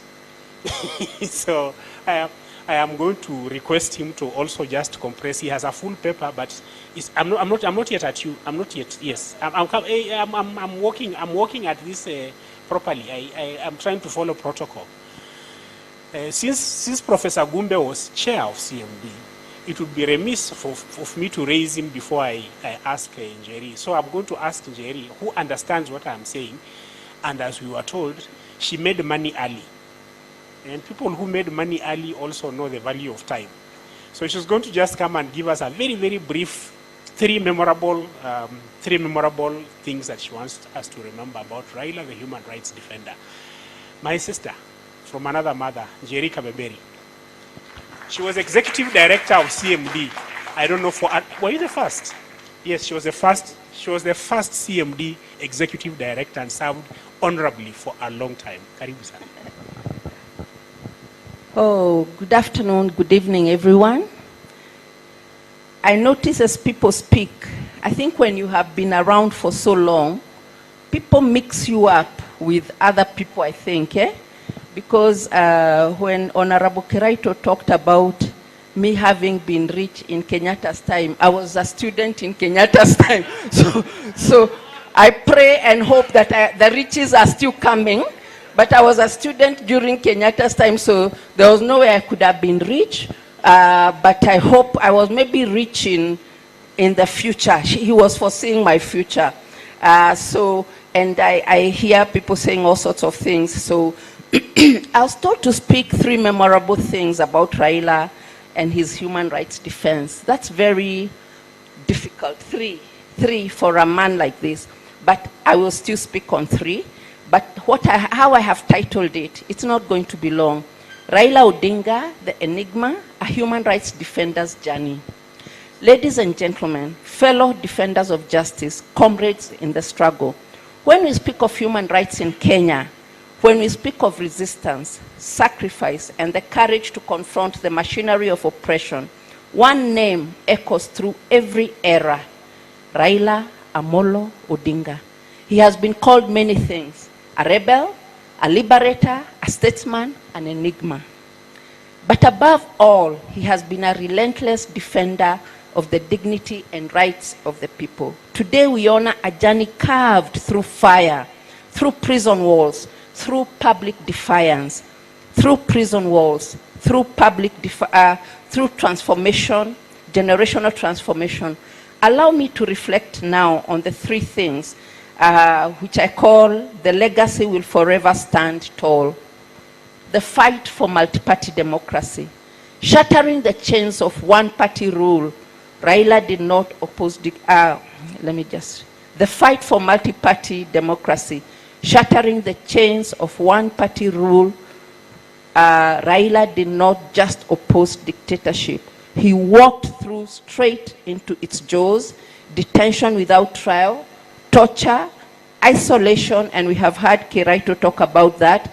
Years stolen, yet his spirit remained unbroken.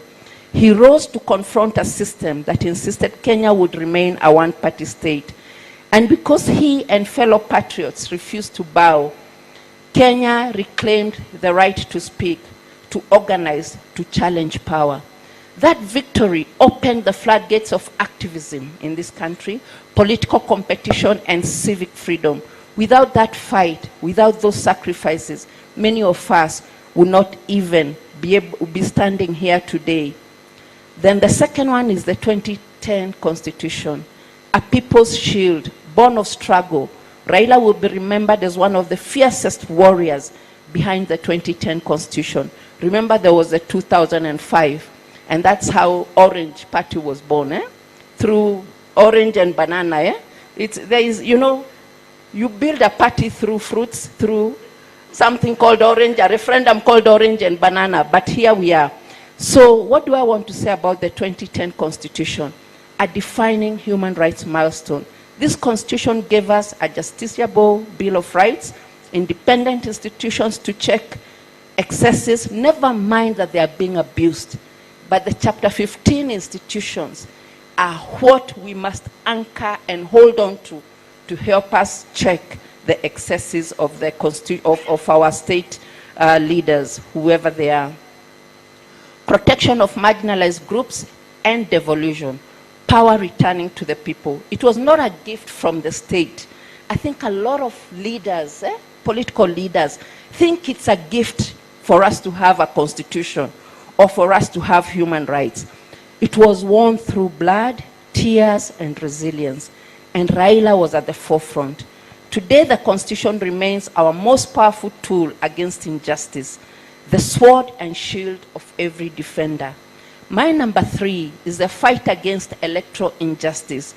The 2017 election nullification history will not forget this. When Raila contested the 2017 presidential results, it was not merely a personal fight. I know I'm on time, but I'm being chased on time, but I just want to give one very short sentence.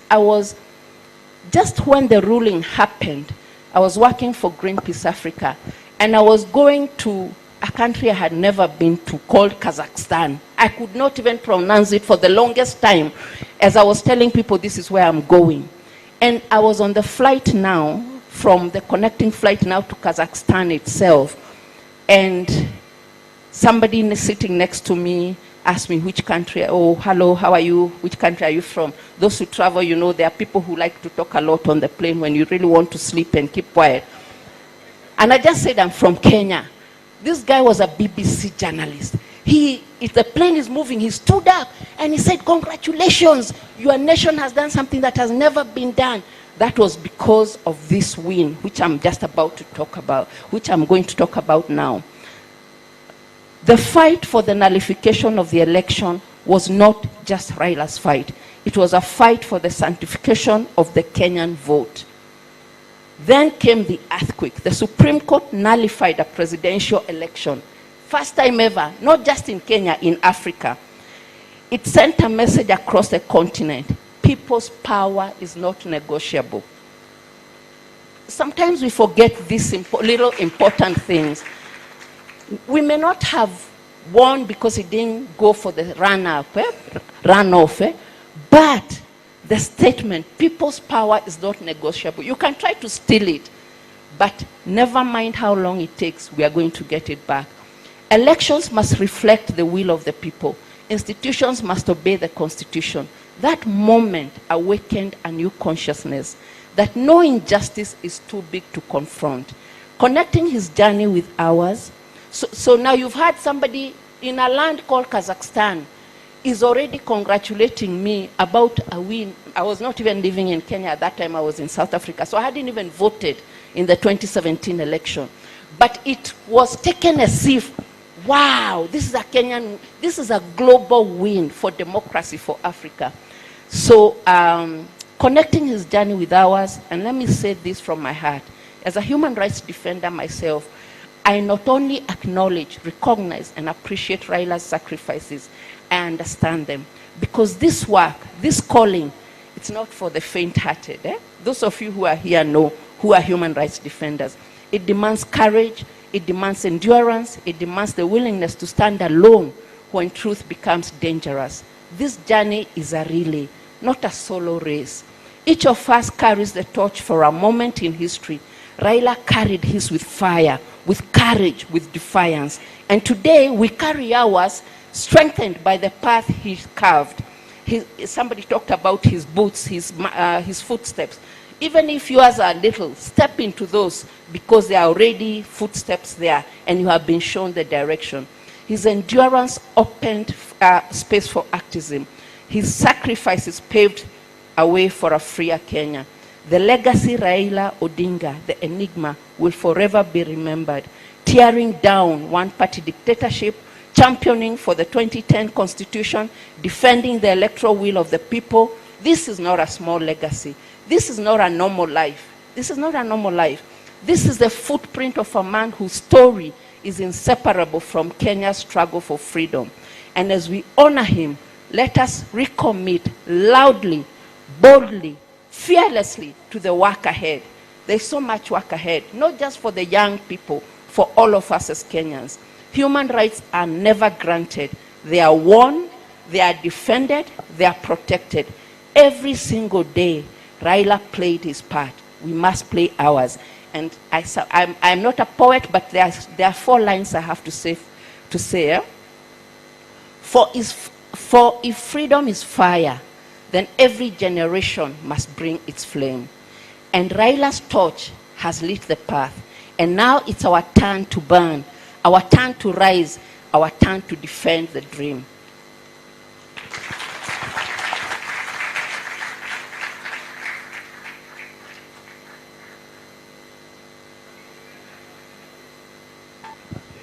Jerry, I love you too. Just channeling that poetry, and we are getting Professor Gumbe to the stage to be a giant, to do giant things, to take giant steps to move the world forward. I will not give you his bio because we are going to limit his time a lot. Thank you very much. I think you've done a lot of injustice to me. I came here prepared with 17 pages to celebrate Raila Odinga, and now I have to compress it in a few minutes. Okay, my earliest memories of Raila Odinga is when I was about 10 years old. My parents and his parents had been neighbors in Kaloleni, Kisumu. And by that time, we had moved to Milimani, Kisumu. It was after independence, and I knew his younger siblings. And they would always talk about their 2 brothers, one called Oburu and one called Aluo, who were in Europe, whom I'd never met. So when I was 10 years old, I think he must have been on holiday. I caught a glimpse of him. And his two sisters, Akinyi and Beryl Achieng, said, that is Raila. Those were my favorite people at that time because Beryl taught me how to dance soul. You know soul music? Shaking your head. And Akinyi was the polite disciplinarian one. So, I then encountered him for the first time, talked to him for the first time when I was a student at the University of Nairobi. I was studying engineering and he had been a lecturer in that faculty. So we talked about engineering issues with him and we talked about politics. And we talked about politics and agreed that the very minimum we wanted in Kenya was to introduce social democracy. So, in October, I was in my house in Kisumu because I was tired. The day before, I'd been in Siaya organizing for a stand of the Nuclear Power and Energy Agency because there was going to be the Siaya International Trade and Industry Conference. And on the Friday, Raila was supposed to be in a forum with me to popularize nuclear power. Since my student days, we had talked about introducing nuclear power in Kenya. And I was very pleased to have been appointed this year to be the chairman of the board of the Nuclear Power and Energy Agency. And I was waiting for him to come there and we talked to people about nuclear power. I got a telephone call very early in the morning that he had passed on. And it didn't register. In fact, even now, it has not quite registered that he has passed on. But if he has gone, who was Raila? What was Raila? What was his life? What was his contribution? What is his influence? Karl Marx says, men make their own history, but they do not make it just as they please. They do not make it under circumstances chosen by themselves, but under circumstances directly found and given and transmitted from the past. Raila Odinga made history in circumstances defined by history and geography. But great people, those are by circumstances whose boundaries are defined by history and geography. But the great people are those who push the boundaries of history and geography. And I'm convinced Raila Odinga was one of them. I was supposed to come here and talk about Raila and the Constitution, but what was the Constitution of Kenya? What's the context? The political struggles in Kenya started in the 1920s. The Kavirondo Taxpayers Association of Ezekiel Apindi were there. Then the Kikuyu Central Association came in of Harry Thuku and others. And they were agitating for more rights. You remember where now the Central Police Station is? When there was a strike and there was a lady called Mary Nyanjiru, she said, men, give me trousers if you are cowards. And that was Raila Odinga. If you are cowards, give me something. So the struggles went on, but the real political party in Kenya was formed in 1944. It was called the Kenya African Union. Jomo Kenyatta came back from Britain in 1946 and he joined Kenya African Union, which was a fairly progressive party because in the late 40s it got help from people like Makan Singh, who were in the trade union movement, Chege Kibasha and others. But you know, by 1952, the agitation for rights, the agitation turned into the Mau Mau struggles of 1952. And that changed the dynamics of Kenya. And that changed the position where I was born. My father, my eldest sister was born in Nairobi. But me and my elder brother and me were born in Kisumu. Simply because at the outbreak of Mau Mau, my father was arrested and therefore he had to relocate to Kisumu. Otherwise, I would have been a Nairobi-born person.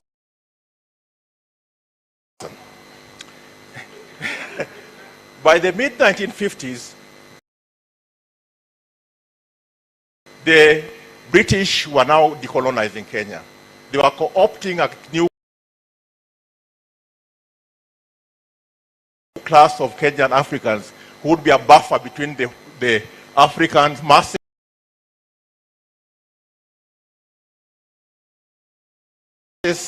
and themselves. So they had the Swinnerton plan, which was to create some rural aristocracy of peasantry, and then they got some Africans into Legico. Jaramogi Oginga Odinga being possibly the most progressive of the lot. But then, after some time, there were struggles in it. A brilliant young trade unionist called Tom Mboya also joined Legico, and by the early 1960s, the Kenyans were taken to a place where they went to negotiate freedom, or they went to negotiate away our freedom. I don't know which is true. Oduro when? Did they negotiate us away, or did they negotiate?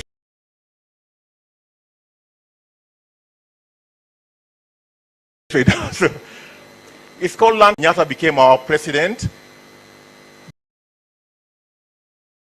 But the most significant thing is that KADU dissolved itself and joined.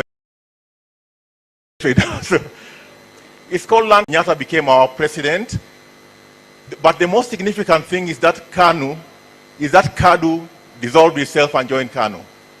And the right wingers in KADU went to reinforce the right wing of KANU. And there was a very bitter struggle. And the first casualty of this struggle was Pioga Makinto, who was shot dead here in Westlands in February 1962.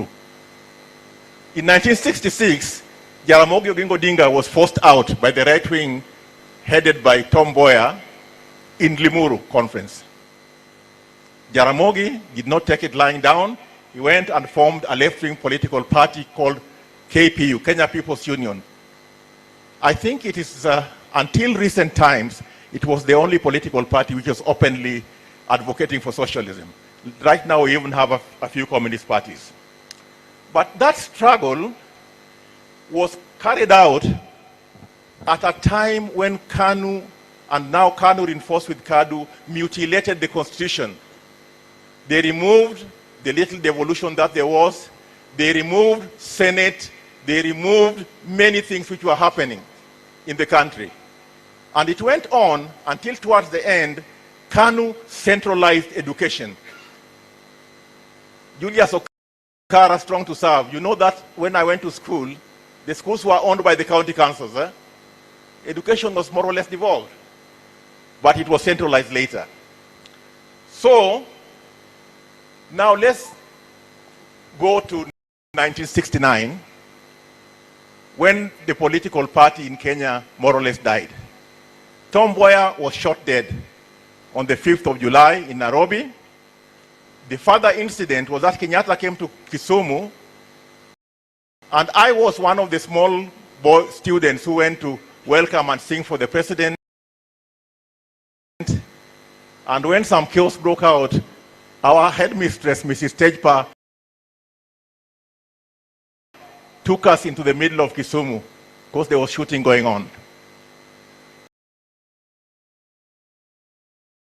There is a young boy from my school called Alnud Daya. His father, Abdul Daya, was the deputy mayor of Kisumu. He was shot dead about 400 meters away from where people were fighting. And John, who was a servant of our neighbor, was shot dead at Jubilee Market about 4 kilometers from there. After this incident, Jaramogi was detained, KPU was banned, and therefore Kenya entered a period of one-party de jure rule, which went on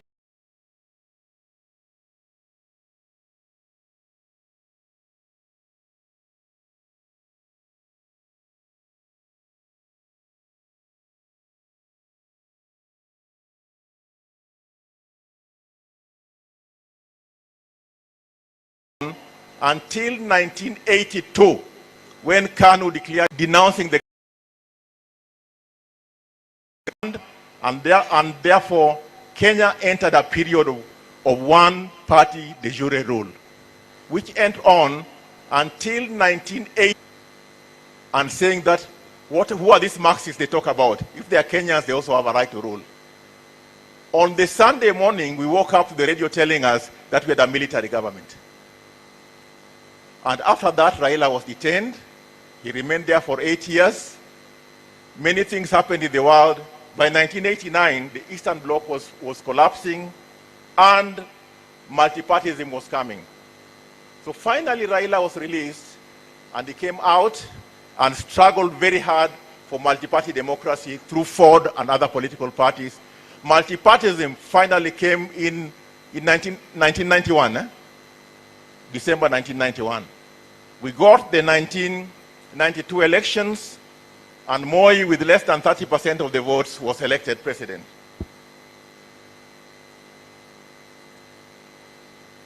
Another significant thing which happened is in 1994, Jaramogi Oginga Odinga died, and there was civil war in Ford, Kenya, and Raila rose to prominence and finally left Ford, Kenya, went to the National Development Party, resigned from the party. He did not support one party as they are doing now while still in another party. He kept good hygiene. He resigned from Ford, Kenya, joined National Development Party, won his seat in Langata, and then went and formed some cooperation and alliance with Daniel Moi. Then we started agitating proper for a new constitution. We had always wanted one, even with multipartyism. It didn't come. But the country went NCC and other people, we agitated until the champion of multiparty, of a new constitution was Raila Odinga. So after the elections of 1997, the cooperation period, parliamentaries, it was this select committee, PSC, the one Raila chaired, was formed for the constitutional review. The Constitution of Kenya Review Commission was formed. Yashpal Gai was hired, and Bomas started when Moi was still in government. But what did Moi do? He rubbished the whole process. So it became a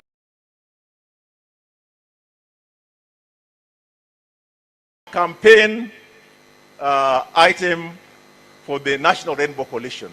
The National Rainbow Coalition was formed after an MOU between LDP and NAK. Raila was the driver of that MOU. What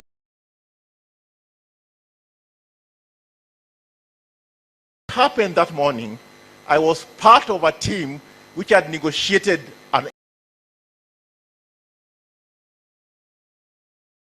MOU with with Simeon Nyachai's party, Ford people, and Okara's party there. We signed an MOU in the morning in Serena. Then, after signing the MOU, we went upstairs and negotiated with Mwai Kibaki and company, and we walked to an LDP rally in Uhuru Park. And that is when Raila said, Kibaki, tosha. And everything changed. And he campaigned very hard with Kibaki all over. And then Kibaki got the accident. I was in Mwenge House when it happened. But what did Raila say? The captain is there, is down. We continue with the struggle.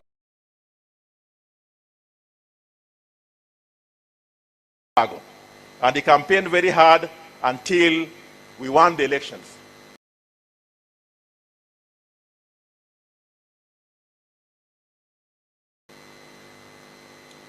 Convincingly, I think 63% of the votes. Huh?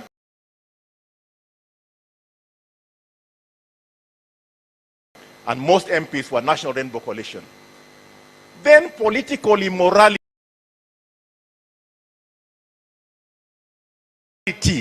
entered this. I'll finish in 5 minutes. Huh? No, 5 minutes. Yeah, 5 minutes. An MOU which was negotiated and signed in public was denounced by Mwai Kibaki's side. They said it didn't exist. What we had agreed read about, the Bomas process started in the new constitution. But then, and I was at Bomas when we were chased away, and then Kivuitu announced. I was with those guys sitting there. You remember that day? The police came, chased us away, then they announced the results. KICC, we are KICC. Then, what happened that time? The country exploded. And that is when CMD became important. I was the chair of CMD, and Jerika Beberi was our executive director. We said, this is our country. We will not let it burn. So we were the first people actually to reach out.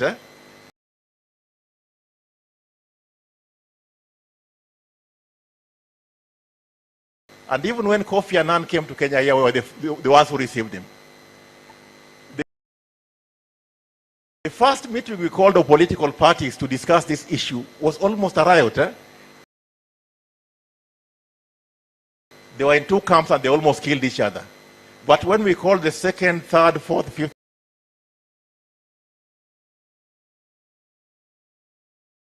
meeting, now they calmed down. Until when we went to other places, they calmed down. And things were solved. And as a consequence of that, of the government formed after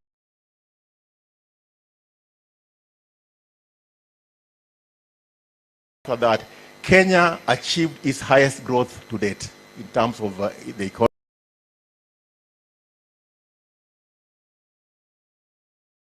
economy. But we also got the 2010 Constitution. The 2010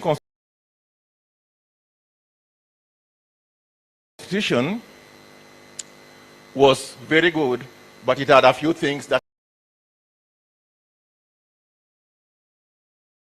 I didn't like myself. First, the presidential system. Presidential system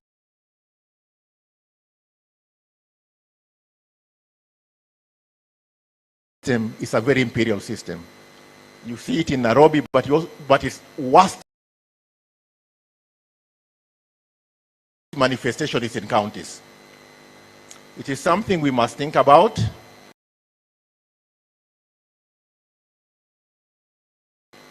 The other one is the electoral system.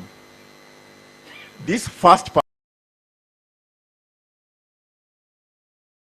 the post in constituencies which are not demarcated, wastes votes, and it creates persons who use a lot of money to campaign on geographical basis, insulting people from the other side and so on. So I think we should adopt the proportional representation. That is why I very enthusiastically embraced the BBI process. And we were with it with the ED here, Odurongwen, and the ODM proposals to BBI were very good. That we have proportional representation. We talked about policing. Policing should be devolved. There's no need of keeping it central, because you are the ones who know the witches and the thieves in the villages. Education, majorly, should be devolved. Proportional representation is the easiest way in which you can put women and other disadvantaged groups inside there. And many other things, which I was going to tell you. But I have been curtailed, so I'm going to end there by saying Raila Odinga was arguably the most consequential opposition figure in modern Kenyan history. A politician who shaped the country's democratic landscape and popularized the language of devolution and equity in governance. Raila stood as a living metaphor for Kenya's struggle against centralized autocracy, having been detained, exiled, and vilified, yet never silenced. Despite never capturing the presidency, after 5 attempts, he remained the loudest voice on equitable governance, decentralization, and inclusion. And inclusion, when Raila was given a chance recently to nominate people to the cabinet, he nominated Oparanya from Western, Joho from the coast, Mbadi, Suba from the south, Wandai from wherever. He would do things like that. Beatrice School is my girl, yes. From Turkana and other places. When, soon after that, somebody else was given a chance, where did they all come from? Mount Kenya. Now, Raila championed the transformation of Africa through infrastructure development and industrialization. This, he said, will liberate the masses from hunger, disease, unemployment, and backwardness. Raila's style of politics embraced populistic mobilization. He employed political pragmatism with a willingness to form strategic coalitions across ideological divides to achieve systemic reforms. I am sure that history will judge Raila Odinga kindly. The struggle continues.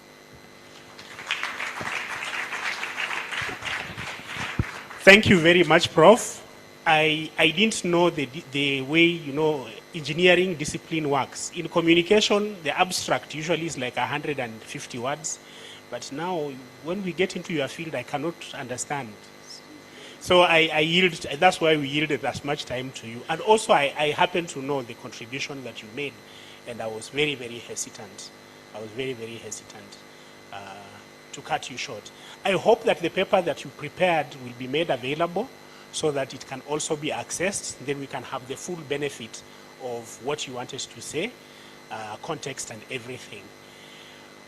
I don't want to rush people, but there are so many voices in the room that we want to be able to get here. That day, when the Rift Valley, the Great Rift Lodge decided that we'll go with the presidency, Raila was disappointed, and so were some of us who were. But I was with him at Parkland Sports Club, and that's the day he was teaching me how to drink whiskey. But that's a story for another day. I'm going to invite I'm going to invite Beth Siengo, whom I know from another life before. But she's the chair of the ODM Women's League and the vice chair of CMD. And the reason she's coming is because there are things that Raila did, and like he would be so far ahead of those of us who are in the campaign for equal rights, feminism,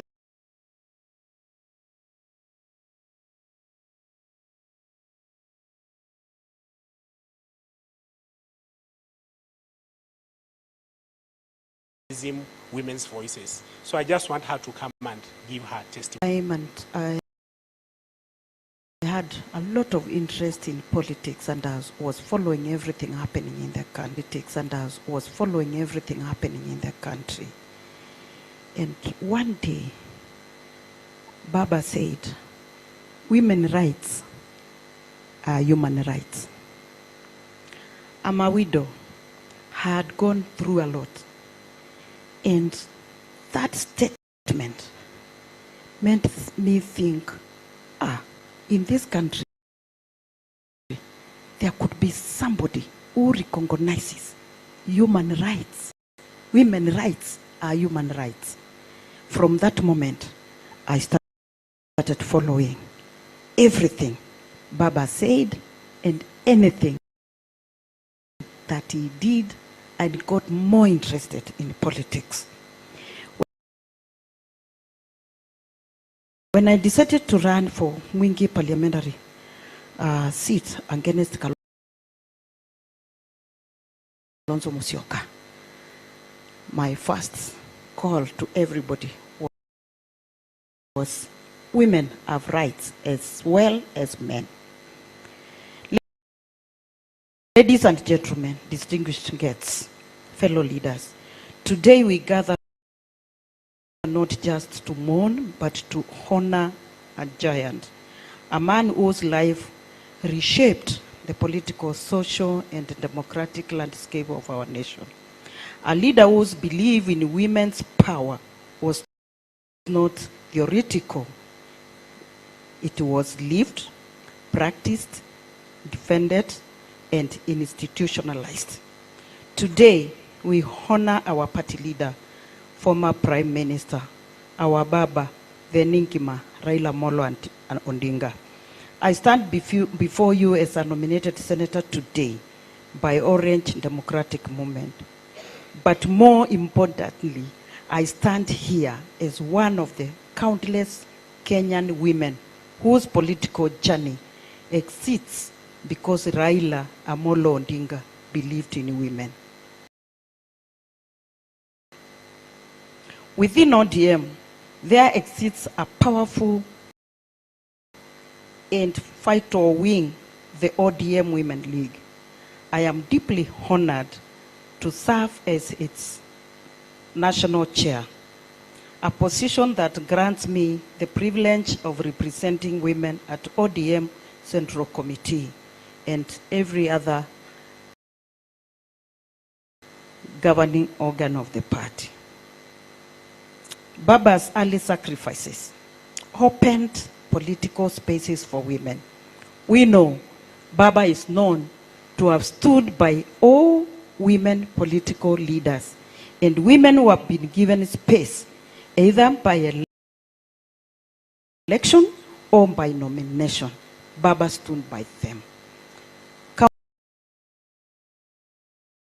Countless women. Honorable Charity Ngilu, who comes from my county, the late Phoebe Asio, and others, Mother Karua, countless women, Baba have stood with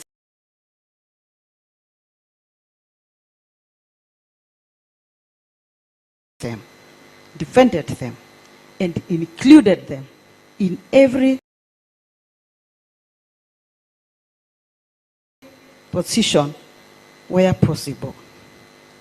Baba brought the new constitution that talks about the 2/3 gender rule. Very important. If it were not for that push to have a new constitution, we may not have positions of nomination where I stand today as a nominated senator and others at different levels, from the county assemblies to the National Assembly to the Senate, women getting chance because Baba fought for new constitution which talks and defends women's rights and women inclusion. Baba walked the talk, opening doors for women leaders. I will not say much because of time, but Baba has been the very first one, I would say, the very first presidential candidate to nominate a woman and accept to have a woman running mate, Honorable Mother Karua. If it were not for Baba to show the way, women would take longer to get to senior and leadership positions in this nation. Ladies and gentlemen, allow me to say Baba's philosophy on inclusion is justice. Women could be left out, not only on elective positions, but also on appointive positions. I would say, like Professor Larry, I had also prepared a long speech. Our duty is to defend. Our duty is to defend the 2/3 gender rule, women's seats in leadership, women's rights in law, policy, and practice, and the political space Baba fought for. So hard, we must expand it. Let us finish the work he started. Let us build the Kenya he envisioned. A Kenya where a girl's dreams are not limited by her gender. A Kenya where women lead at easy and sit at decision-making table. A Kenya where equality is not negotiated but guaranteed. In closing, I'll say this. In Kenya, we must know that women and men are equal and can lead. Honorable Winnie, apart from being a political leader and a politician, I'm also a preacher. I would call myself also a seer. You carry the spirit of Baba Raila Amolo Odinga. your gender will not limit you. Stand firm. Finally, I would say this.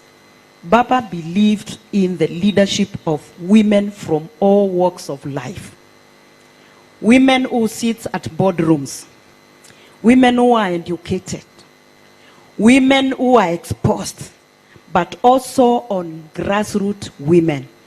Women from the village, women who have not gone to school, women who are mobilizers, women who may not speak very refined English, but women are women. Women's rights are human rights. Long live the legacy of Baba Raila Amolo Odinga. Thank you very much, Honorable Senator. And you know, the Honorable Senator is one of, you know, she's a living example of the things that she's just spoken about. I will not take a very long time doing the introduction. I am now almost on, wanasema dakika za lala salama. Odworo Ngwen is the ideological shadow of Baba. I know that because I read his book in manuscript. It's called Stronger Than Faith. I didn't know he has written another book, which I just bought yesterday, so I will not tell you about it. But he is sort of going to be the person who speaks at this moment now. I will also request him, because I see there are party leaders in the room. I don't want them to sort of lose their mojo for what they had brought us today. So I'm going to request Odworo Ngwen, almost honorable, but you know, Executive Director of ODM, to please come, and if you can do this in 7 minutes, we'll be very grateful. Karibisha Odworo Ngwen, please.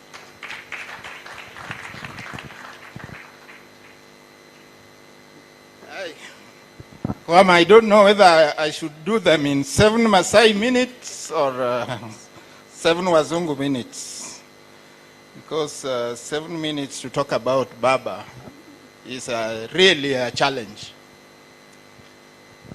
Viva Baba, viva! Viva Baba, viva! I'm not going to go into honorifics, and I want to disappoint you, because I'm not going to talk about what I was asked to talk about. You know, it's like this story they say of a person who went, these blind people who went to see an elephant. So if you want me to just talk about party leadership and ODM party, I would be like that person who touched the tail of the elephant, and then say an elephant is like a string or a rope. So I decided to set my own exam, and I know I'll fail it. So I've titled my talk, Odinga's Legacy in Defending the Right to Freedom of Association and Political Party Building, because I didn't want to turn this into an ODM affair. So I know you'll excuse me. Secondly, I had intended to read this, but because of time, I'm not going to do the reading of the paper. This paper will be available. I want to talk about Raila Odinga in fighting for freedom of assembly and building the parties. And Raila was driven by this advice from somebody called Vladimir Lenin. And he said, you cannot have a revolution without a revolutionary party driven by the most advanced revolutionary theory. So you will see in Raila's entire life, it's been about building political organization, building political movement, and making sure that we change the country not by exhibition of personal heroism, but working within an organized community. So some people might have said, Raila hops from one party to the other and so on. It's because he believed you cannot change a nation outside an organization. The second thing I want to say about Raila, many people said Raila was born of privilege. By the way, Raila was never in this country when his father was vice president. Because his father was vice president for only 1 year and 3 months. And that time he was studying abroad in East Germany. So if you say this man was raised up in privilege, you are wrong. The other thing I want to talk about Raila is that he didn't start organizing political movement when he became mature to look for presidency or to look for MP position. At the age of between 20 and 25, when he was in East Germany, when KADU had been collapsed, like my friend Larry has said, and the country was creeping back to authoritarianism, now not by colonialists, but by the new leaders we had put in power. That is when patriotic Kenyans like Jaramogi Oginga Odinga, Bildad Kagia, and others decided we must defend this space. And they formed the political party, KPU. Raila, out of his own initiative, that time he was in the leadership of All Africa Student Union, ASU, which about 20 years later, I was privileged also to serve when I was in the leadership of SONU. It's during that time that you became politically engaged. First, not in Kenya, but globally, because he linked up.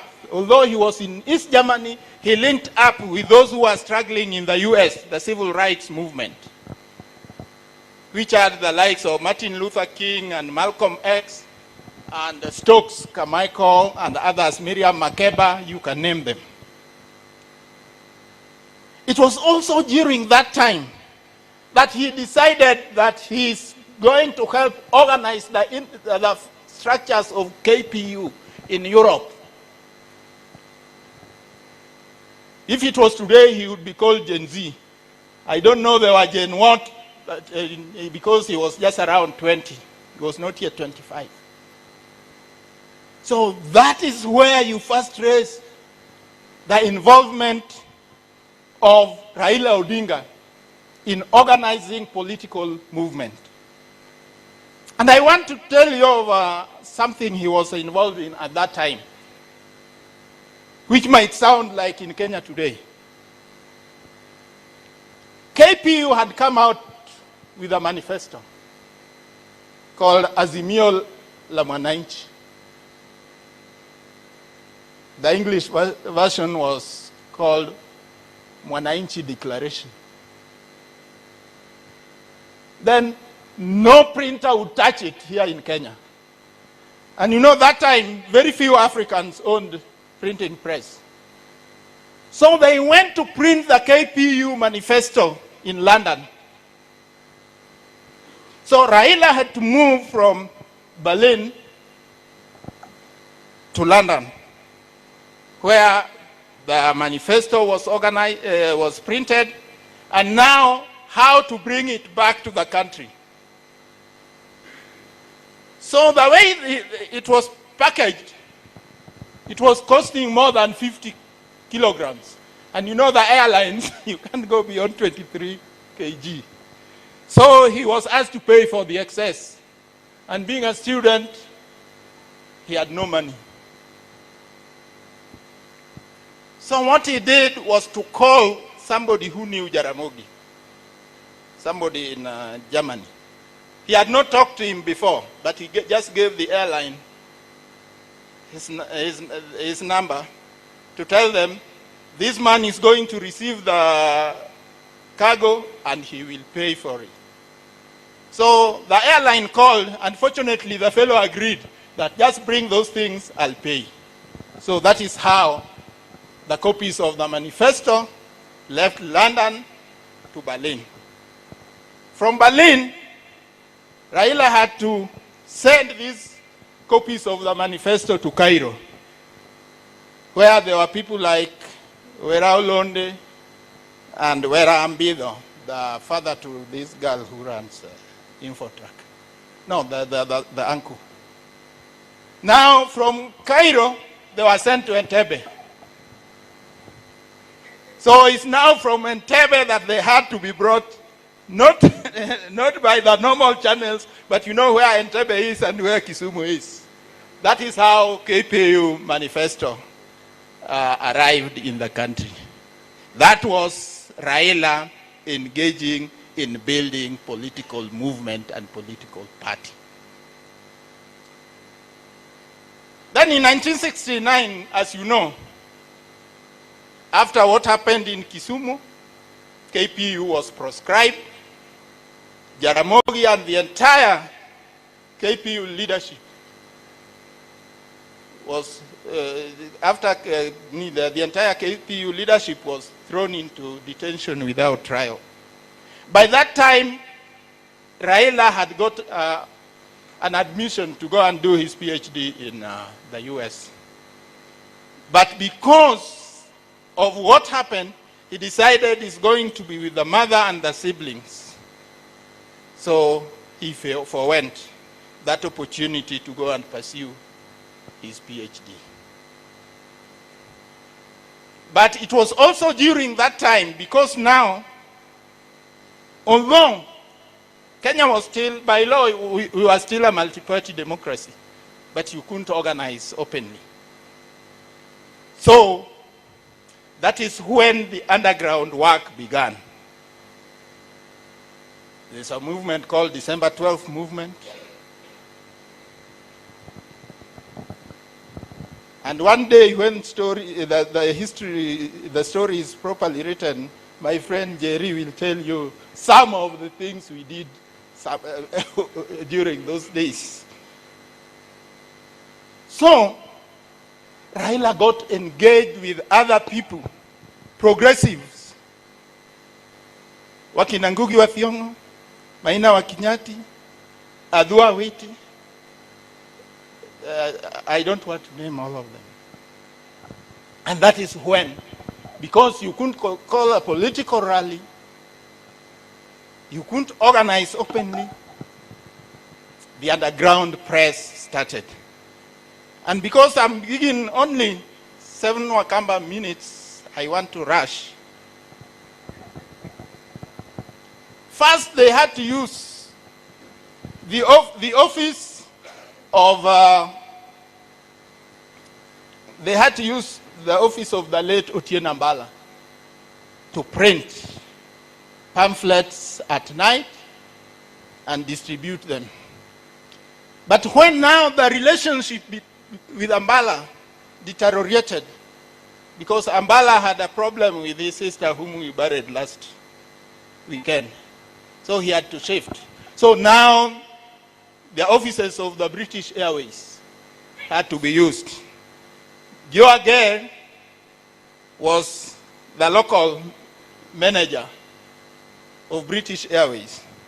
So they would wait. After the flight has left and the office is closed, then would go into British Airways office, reproduce the pamphlets and distribute in the country. That is how the underground movement was working.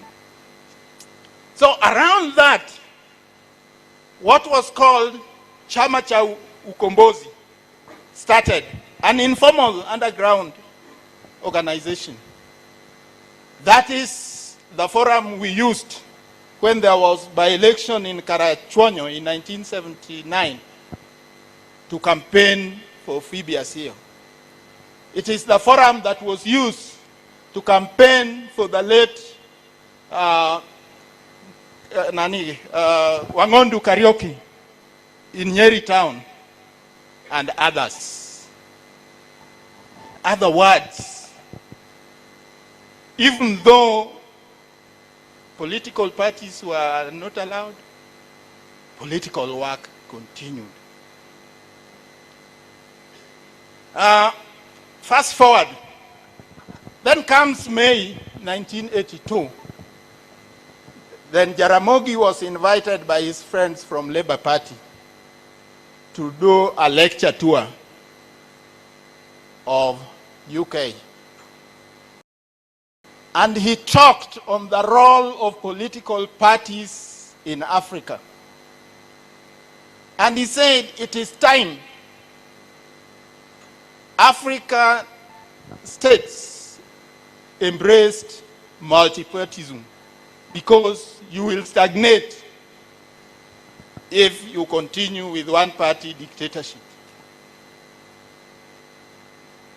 And out of that statement, the Standard newspaper, then edited by George Givey, because they wanted to create problems for Jaramogi here, says, Jaramogi says he wants to form a new political party.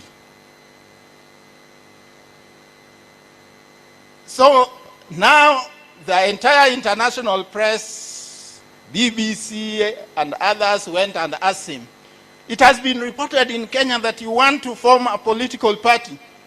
So Jaramogi asked them, what is wrong with that? In fact,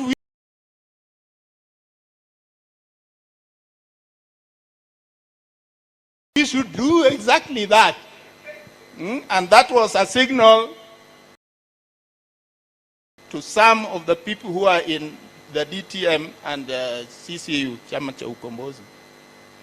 By the time Jaramogi landed here, documents for registration of Kenya African Socialist Alliance were ready.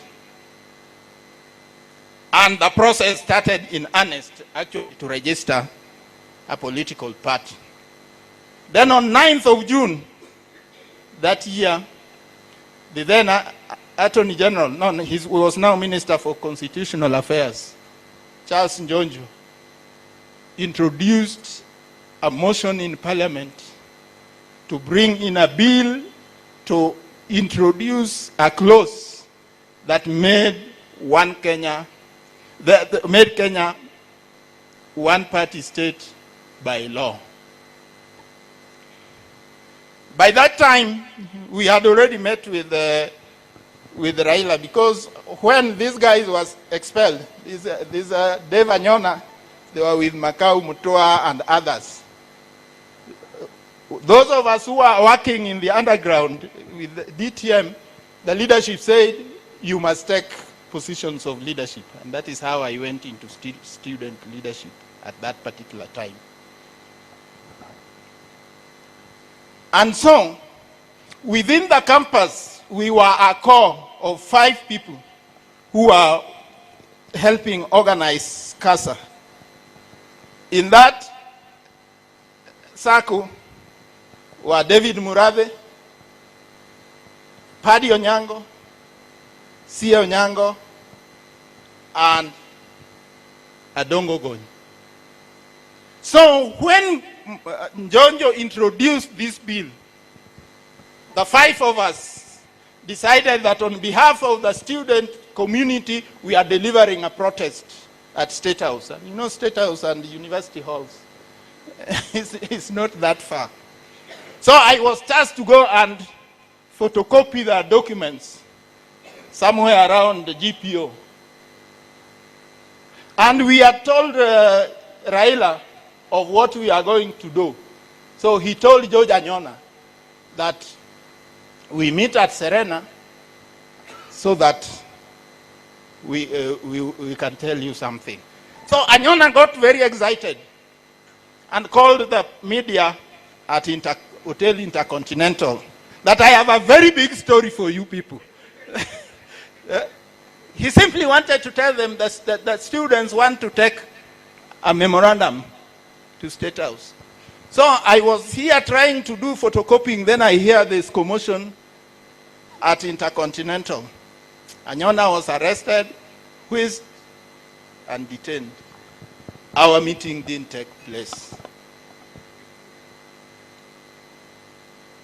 Then, of course, it didn't take long. 1st of August, the Kenya Air Force boys did what they did. And I think the rest is history. Because from then on, after they arrested Raila, charged with treason, withdrew the charge because there was no evidence, and detained him, then Kamiti, Shimolatewa, Naivasha, and Manyani became his home. Every time being taken in there, but he never left that path. The whole paper, I'll share it with CMD. You can read it. Thank you.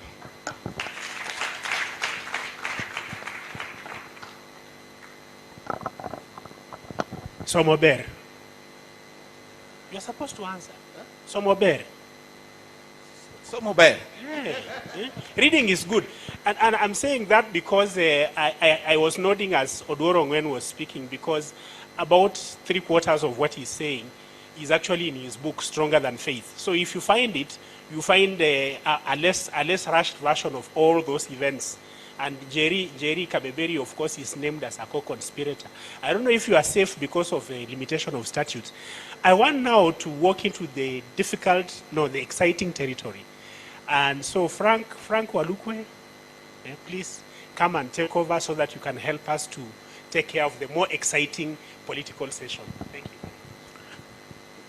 It's not that exciting. I think Kwamchetsi is trying to demarcate these roles. We've all heard the speakers. Weren't they enlightening? They were? Wapi makofi ya wale wameongea? Thank you very much for your experiences and for giving us something to ponder about, the things that we are supposed to do. Democracy is the worst form of government, except for all those other forms that have been tried from time to time. That's a saying that I actually heard from the Honorable Raila Odinga himself. And I love the way the Constitution starts. All sovereign power belongs to the people,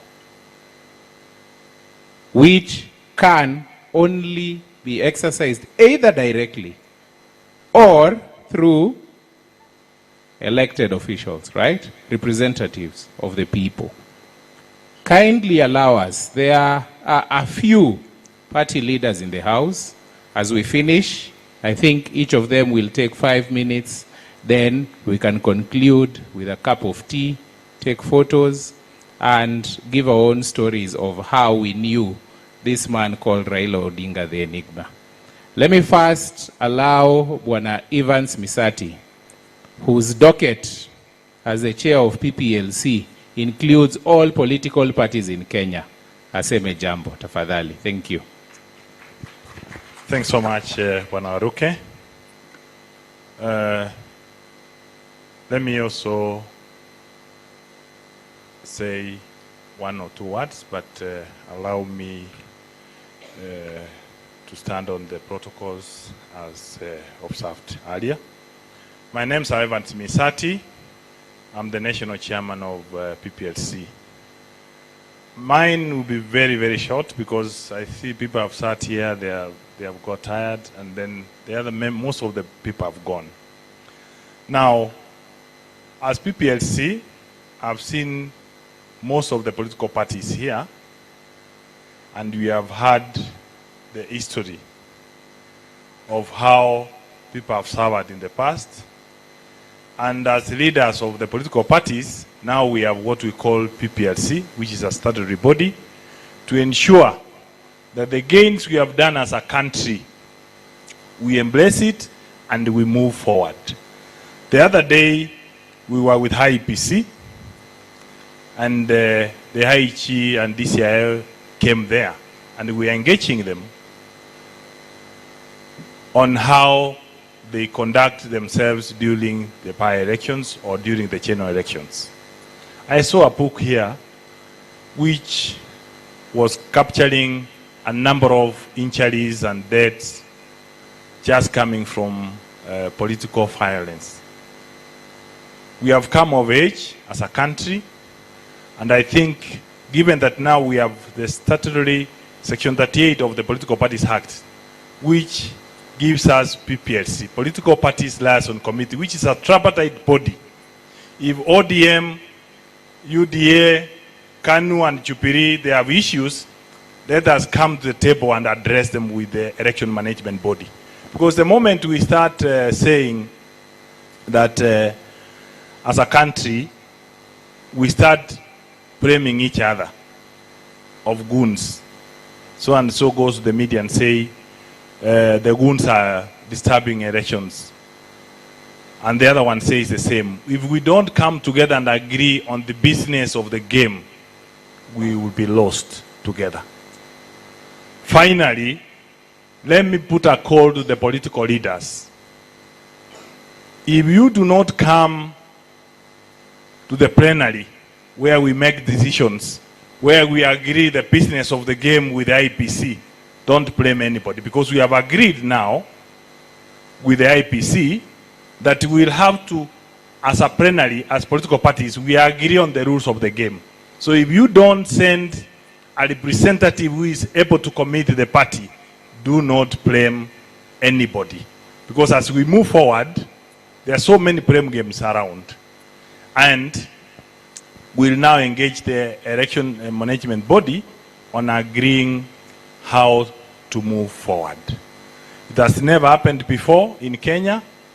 When we hear about the chamber, the tortures, the Moi time, but now at least the IEG can come to listen to the political parties and agree how we are going to deal with it, which is at least, those are the gains we have done. But unfortunately now we don't have the Raila who used to defend us, because Raila used to be the one to defend almost all the political parties. When he alikuwa na nguruma, at least the election management body inafanya nini? Inanyamaza. Now we don't have him. We have to come forward as the party leaders to agree how we are going to move together as political parties. I don't want to say much, but as we move forward, I have seen something going around the media about the by-elections that have just passed. I saw the Kenya Human Rights report yesterday. It's a worrying trend. But towards 2027, if a mistake has happened, let us all together agree that IPC must do this, not the blame games. Asanteni.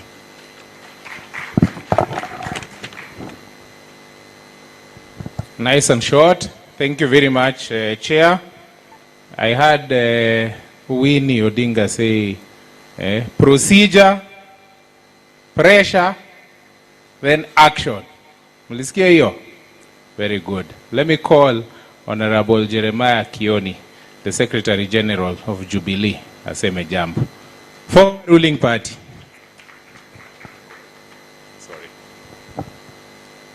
Naona kama kila mtu ameenda, hata mimi karibu niende. Na there is a lot we would have said if we started a little earlier. But I have been very pleased with what I've had.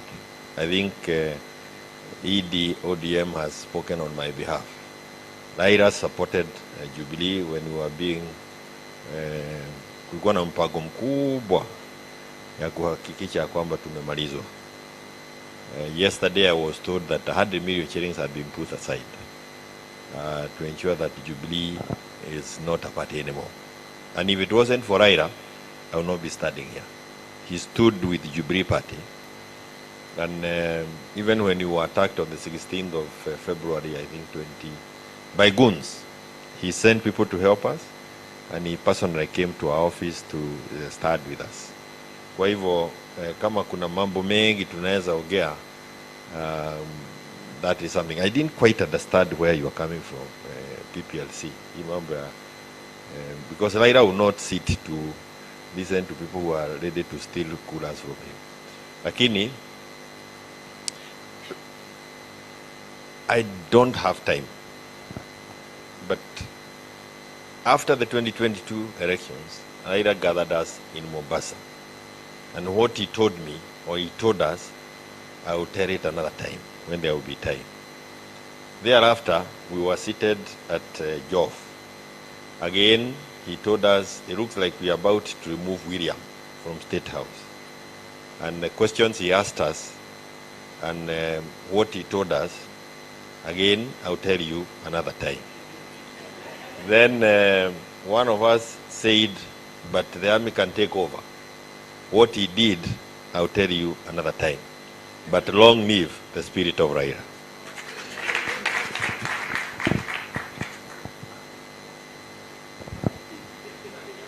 I feel like donating another 10 minutes so that we are told this thing now.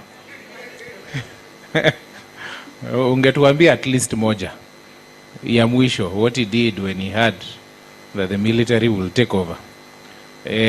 Finally, allow me to invite our last speaker of the day, who is the former chair of CMD Kenya, Honorable Omingo Magara, aseme jambo kisha tufunge. Asante. Thank you, moderator. I'm Jambo, observed. My name is Omingo Magara. It is very difficult to speak after big and senior, educated, experienced people like Njeri. Everybody has spoken. But allow me to say one or two things. I served Raila Amolo Odinga as the first national treasurer of ODM. And the reason why I think my resilience today stands out, and the party we built, Odolong when you were not there then, I think you were somewhere else. The party we built on the foundation of the principles that I believed in, it is still as strong as it is today. How I dream that many parties would be like that we can be able to listen to people's wishes and actualize them. This man Raila, allow me to say three things about this great man Raila. Simply said, a Democrat and a Social Democrat for that matter. Wonderful man. Unajua Raila used to listen to people. People were wondering, why is this man so popular? He was speaking to the hearts of the people. Before you go to Kisii, he'll do a scan through and say, what is it that's hurting our people on the other side? When he speaks, you could see euphoria. But some ujamaa ati yako na mashetani. Alikuwa anaingiza watu, yani ile roho yao inachemuka. That's the man we are talking about, Raila Amolo Odinga. A resilient man. Jamaa anatuangwa paka anatolewa hata makucha inangolewa katika cell. He never gave up. This man Raila Amolo Odinga, my friend. This man Raila had dreams that he would never set aside. And he lived to actualize most of them. This great man Raila Amolo Odinga. I see many people, and for sure somebody said here, those ones who are vilifying Raila are the ones he built, unfortunately. Thankless human beings. They're the ones who are vilifying Raila. Let me say this for all of us who are sitting here today, nyinyi ndio mlikuwa mna haja na mambo ya Raila, because we want to listen to every bit everybody said about Raila. Thank you so much. Clap for yourself, those who are sitting here today. Wale wameenda, they are political tourists, I could call them. But most finally, and this is very important, we have had everything good about this great man. Suba, Churchill. Yes, we have listened to it, and people have recited so emotionally about it. It will go all to naught if all of us don't live that legacy of Raila Amolo Odinga. And when I hear a leader pretentiously shedding crocodile tears and saying, I love this great man, he saved my government. Shamelessly, when he's dead, you can say, yeah, he's the only one who would have beaten me. If I were him, I would say, yes, he has given him space to implement, activate, actualize what he believed in. You don't say he's dead now, you can beat everybody. I would say he's passed on, but I'll carry his torch. that tells you we're hypocrites in the real sense. Yes, he has passed on, but are still our young people dead and accounted for today. That's what Raila stood for. People are saying, if he was here, tungesema resist payment of stupid, impossible taxes that cannot make sense. You imagine, friends, Julius, Yani, I take empty land that belongs to myself, I take your money and build for you, and I sell that house to you. Surely, how worse can it be more than a Kaya Abnuasi? Do you know the story of a Kaya Abnuasi? Abnuasi alipewa sufuria moja kubwa kwenda kupikia. Ikakaa akaletea mwenye sufuria kasufuria kadogo akapokea. Ati sufuria yako imezaa. Do you know the story of Abnuasi? Those ones who old enough. Sasa mwenye sufuria kangoja sufuria irudi, akaambiwa sufuria haijakuja, akaenda kutafuta, akaambiwa jamani, si wao ulipokea sufuria mdogo hiyo sufuria ndogo si ilizaa? Ndio. Kizaacho ufa. Jamaa alikosa sufuria yake. That's Abnuasi for you. That's a new term for some of our leadership today. You take our land, our money, build and sell that house to us. Can I tell you the truth? I don't know which account that money goes to. And we're saying we're leaving Raila's legacy. How I would want to pray that the blood of Raila Amolo Odinga's, the pain of Raila Amolo Odinga, the blood that was shed to live in this country and give people equity and fairness and justice, surely, if it's to live on, we must leave that legacy. And if we are surely believing this man here who's gone past, we must leave his legacy. The Bible, the Christians will tell you, the preachers will tell you, every moment you commit sin, you put Jesus to cruise. Every time you don't give people their rights and kill their children, deny them jobs, you actually putting Raila back to detention. And all of us have got a responsibility. We can't pretend we have a tall order. By the way, friends, those democratic fighters, the liberators, we're actually almost going back, negating all the gains we've got through the pain and loss. Today, actually stealing is normal. Jerry Yawa. Stealing is normal. That is your leadership. And I pray, I don't know where you belong, but sometimes I say in my mind, regardless of what you think about me, we are getting seriously impatient. And I told the IEBC, you have a responsibility not to light this country. The anger in the underbelly of Kenya is so hot that if there's a trigger like this, we will not have a country. But because of what we believe in, all of you seated here today, you have a responsibility. Surprise, surprise. We said we're going to give our young people jobs. The best we're doing is exporting to slavery. And we say we want to be a first world country in a few years, when indeed you actually killing education, which is a natural equalizer. You are not industrializing. You have a dream to make Kenya a first world country, but you are doing a video on air flying that I have a dream. It is not your dream. It's a Kenyan dream. Am I talking to somebody? We must dream with you if you think you have a dream. And a leader who says, I have a dream, so the team leader, we better watch him. And I give him a red card. Please, if you care, those ones who are going to vote. This country must change. It will change. God bless you. God bless you.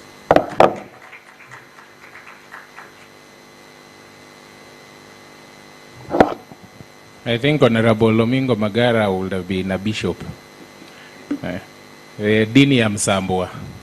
He knows how to speak well. Thank you very much. Has it not been wonderful? Has it not been? Imekuwa siku njema, sindio? I apologize, I did not recognize Bwana Ndwiga from Wiper political party. Asante sana kwa kukuja. Thank you for coming for this wonderful event.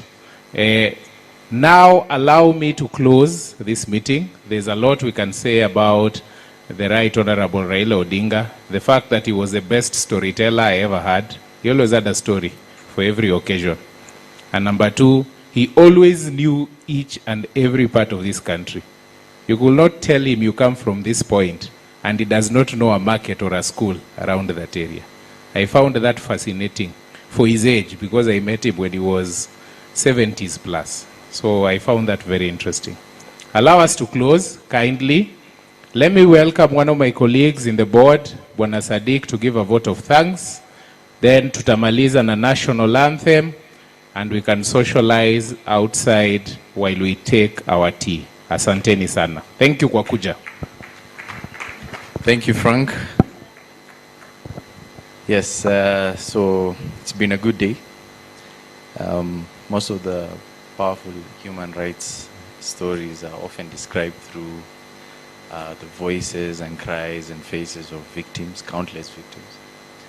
But out of those tragic moments, great leaders arise, from Nelson Mandela and the anti-apartheid movement, that demonstrated the power of perseverance and reconciliation in achieving human rights and equality for millions. Mahatma Gandhi and the nonviolent civil disobedience that proved that fundamental human rights could be secured through moral strength and peaceful protest. Also to our very own Baba Raila Odinga, who's the son of a soil and father to many. His unrelenting passion aimed at making Kenya a better country and a giant in Africa. First of all, I want to thank Baba. I haven't met him personally, but we've all been inspired as young leaders coming up.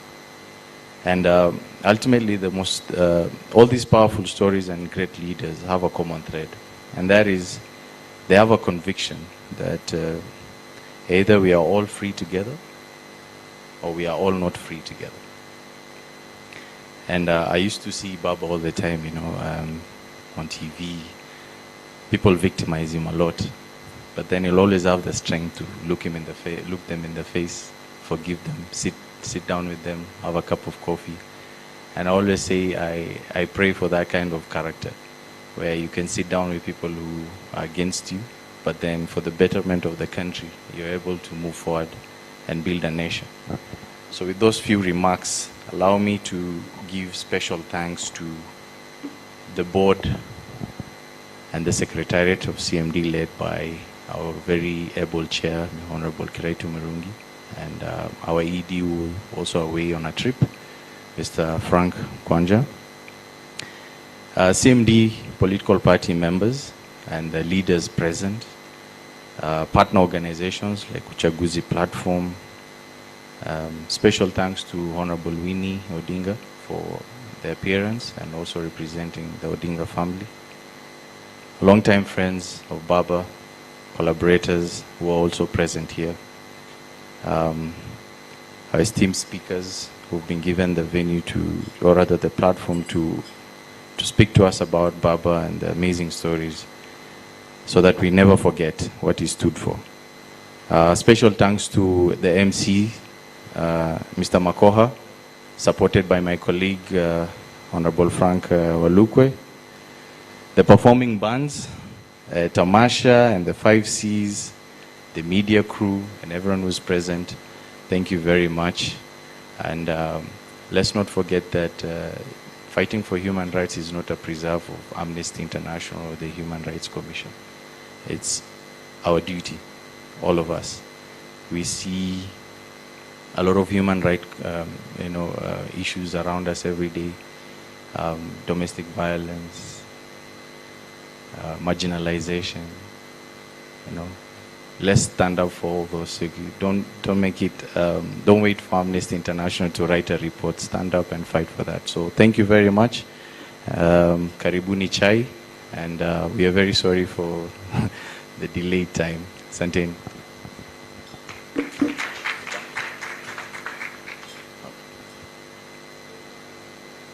So we are closing with the national anthem. Who's going to pray? Okay. Madam Beth Siango, please come pray for us. Thank you. Yes, we started with the national anthem. Thank you so much. But shall we pray? Heavenly Father, in the name of Jesus, we want to thank you. You have been with us for several hours here, dear Lord. thinking and remembering a life of one of your servants, Raila Amolo Odinga. Father, we pray that his spirit will live on. Guide us, Lord. Let us be other Railas for this nation.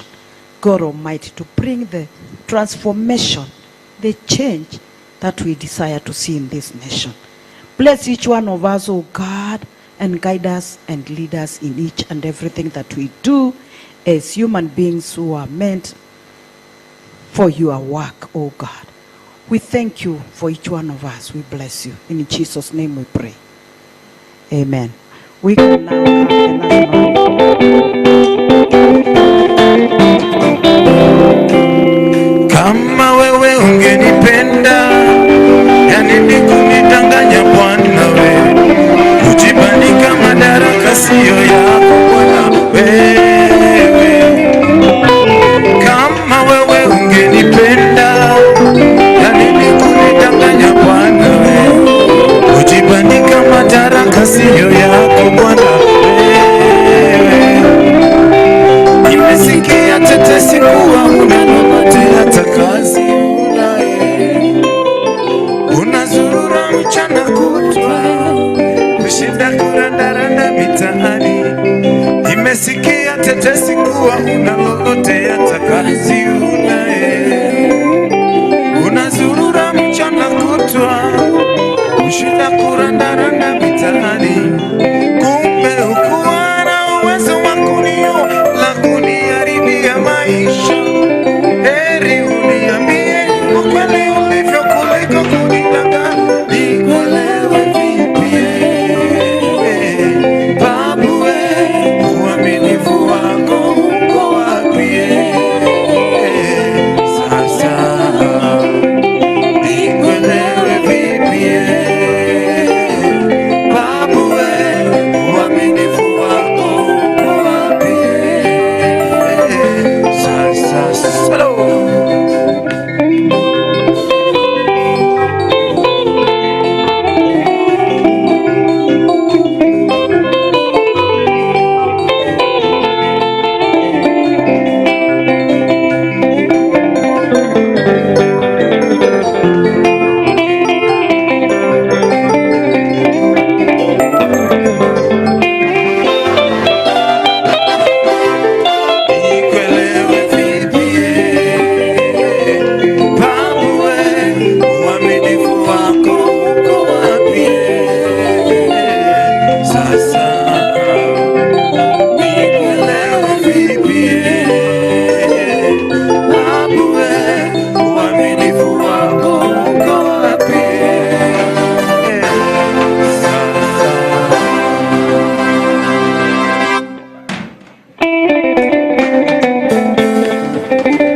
Anakesha kwenye mamoli ya Nairobi, karubandika yeye, acha vituko we baba.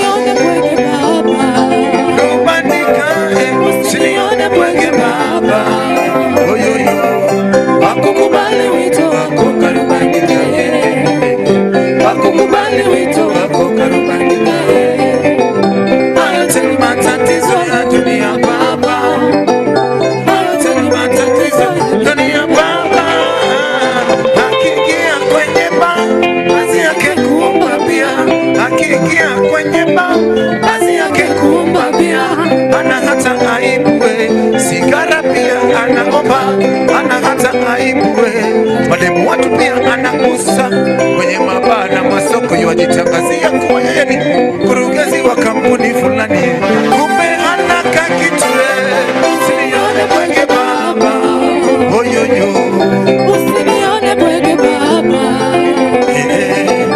wakukubali wito wako karubandika, wakukubali wito wako karubandika, haya tena matatizo ya dunia baba, haya tena matatizo ya dunia baba.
bila corruption duniani. Yawoi makare masero nyiri bila pesa. Yawoi makare masero nyiri bila gari. Yawoi makare masero nyiri bila uongo. Yawoi makare masero nyiri bila corruption duniani. Marcelina niko na gari hapo nje. Marcelina niko na pesa nyingi sana. Marcelina niko na shule huko kwetu. Academy. Marcelina niko na pesa nyingi sana. Marcelina niko na shamba dunia nzima. Ninaishi kule Dubai, kesho naenda Paris. Yawoi makare masero nyiri bila pesa. Yawoi makare masero nyiri bila gari. Yawoi makare masero nyiri bila uongo. Yawoi makare masero nyiri bila corruption duniani. Marcelina twende tufunge ndoa. Marcelina twende tuone wazazi wetu. Marcelina niko na shule huko kwetu. Marcelina niko na suti nzuri sana. Marcelina niko na shamba dunia nzima. Ninaishi kule Dubai, Kesho naenda Paris.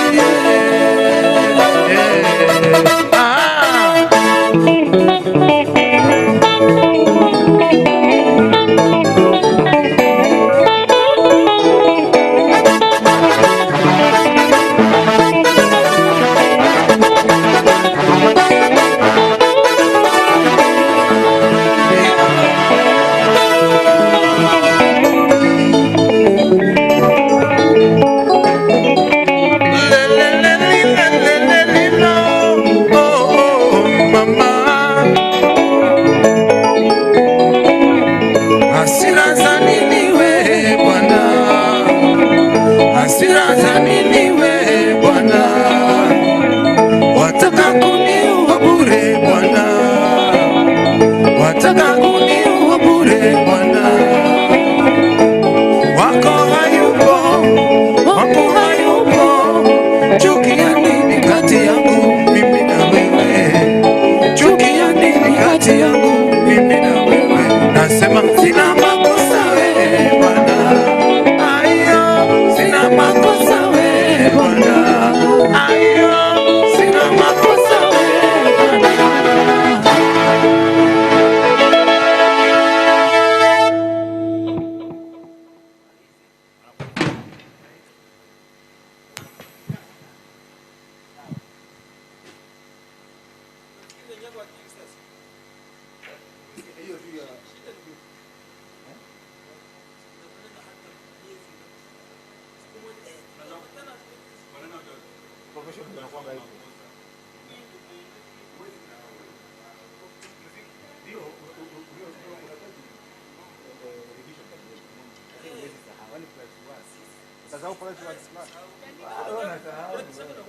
Mimi nikisahau hata mimi najua kwa sababu mimi msahau. Ngoja ni ngumu sana. Ngoja mimi nielewe. Kwanza mimi nikipotea sasa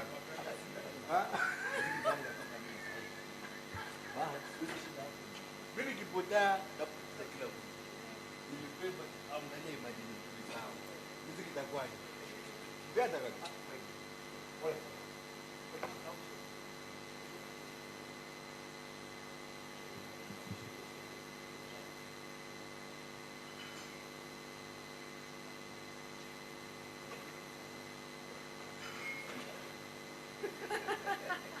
Mimi nitaanza kuwatetea tena.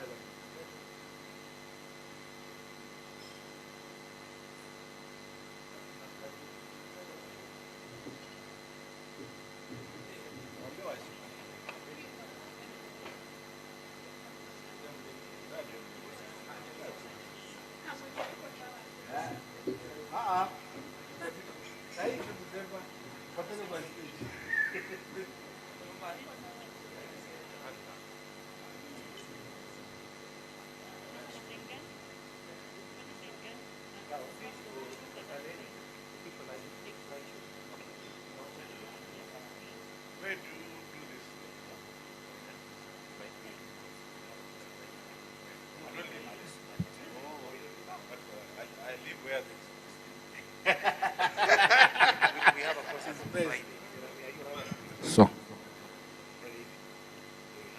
sound.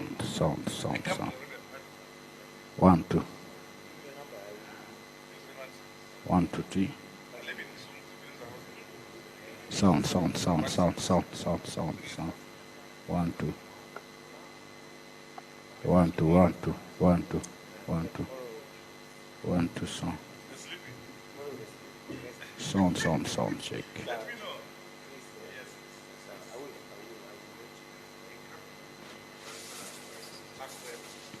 Yeah, so. 1, 2, song. 1, 2, song.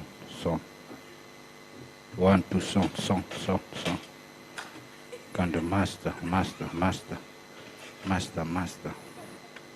1, 2, song. 1, 2, song.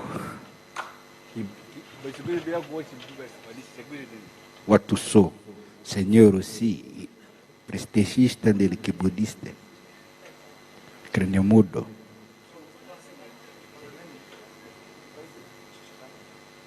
Não está no 40.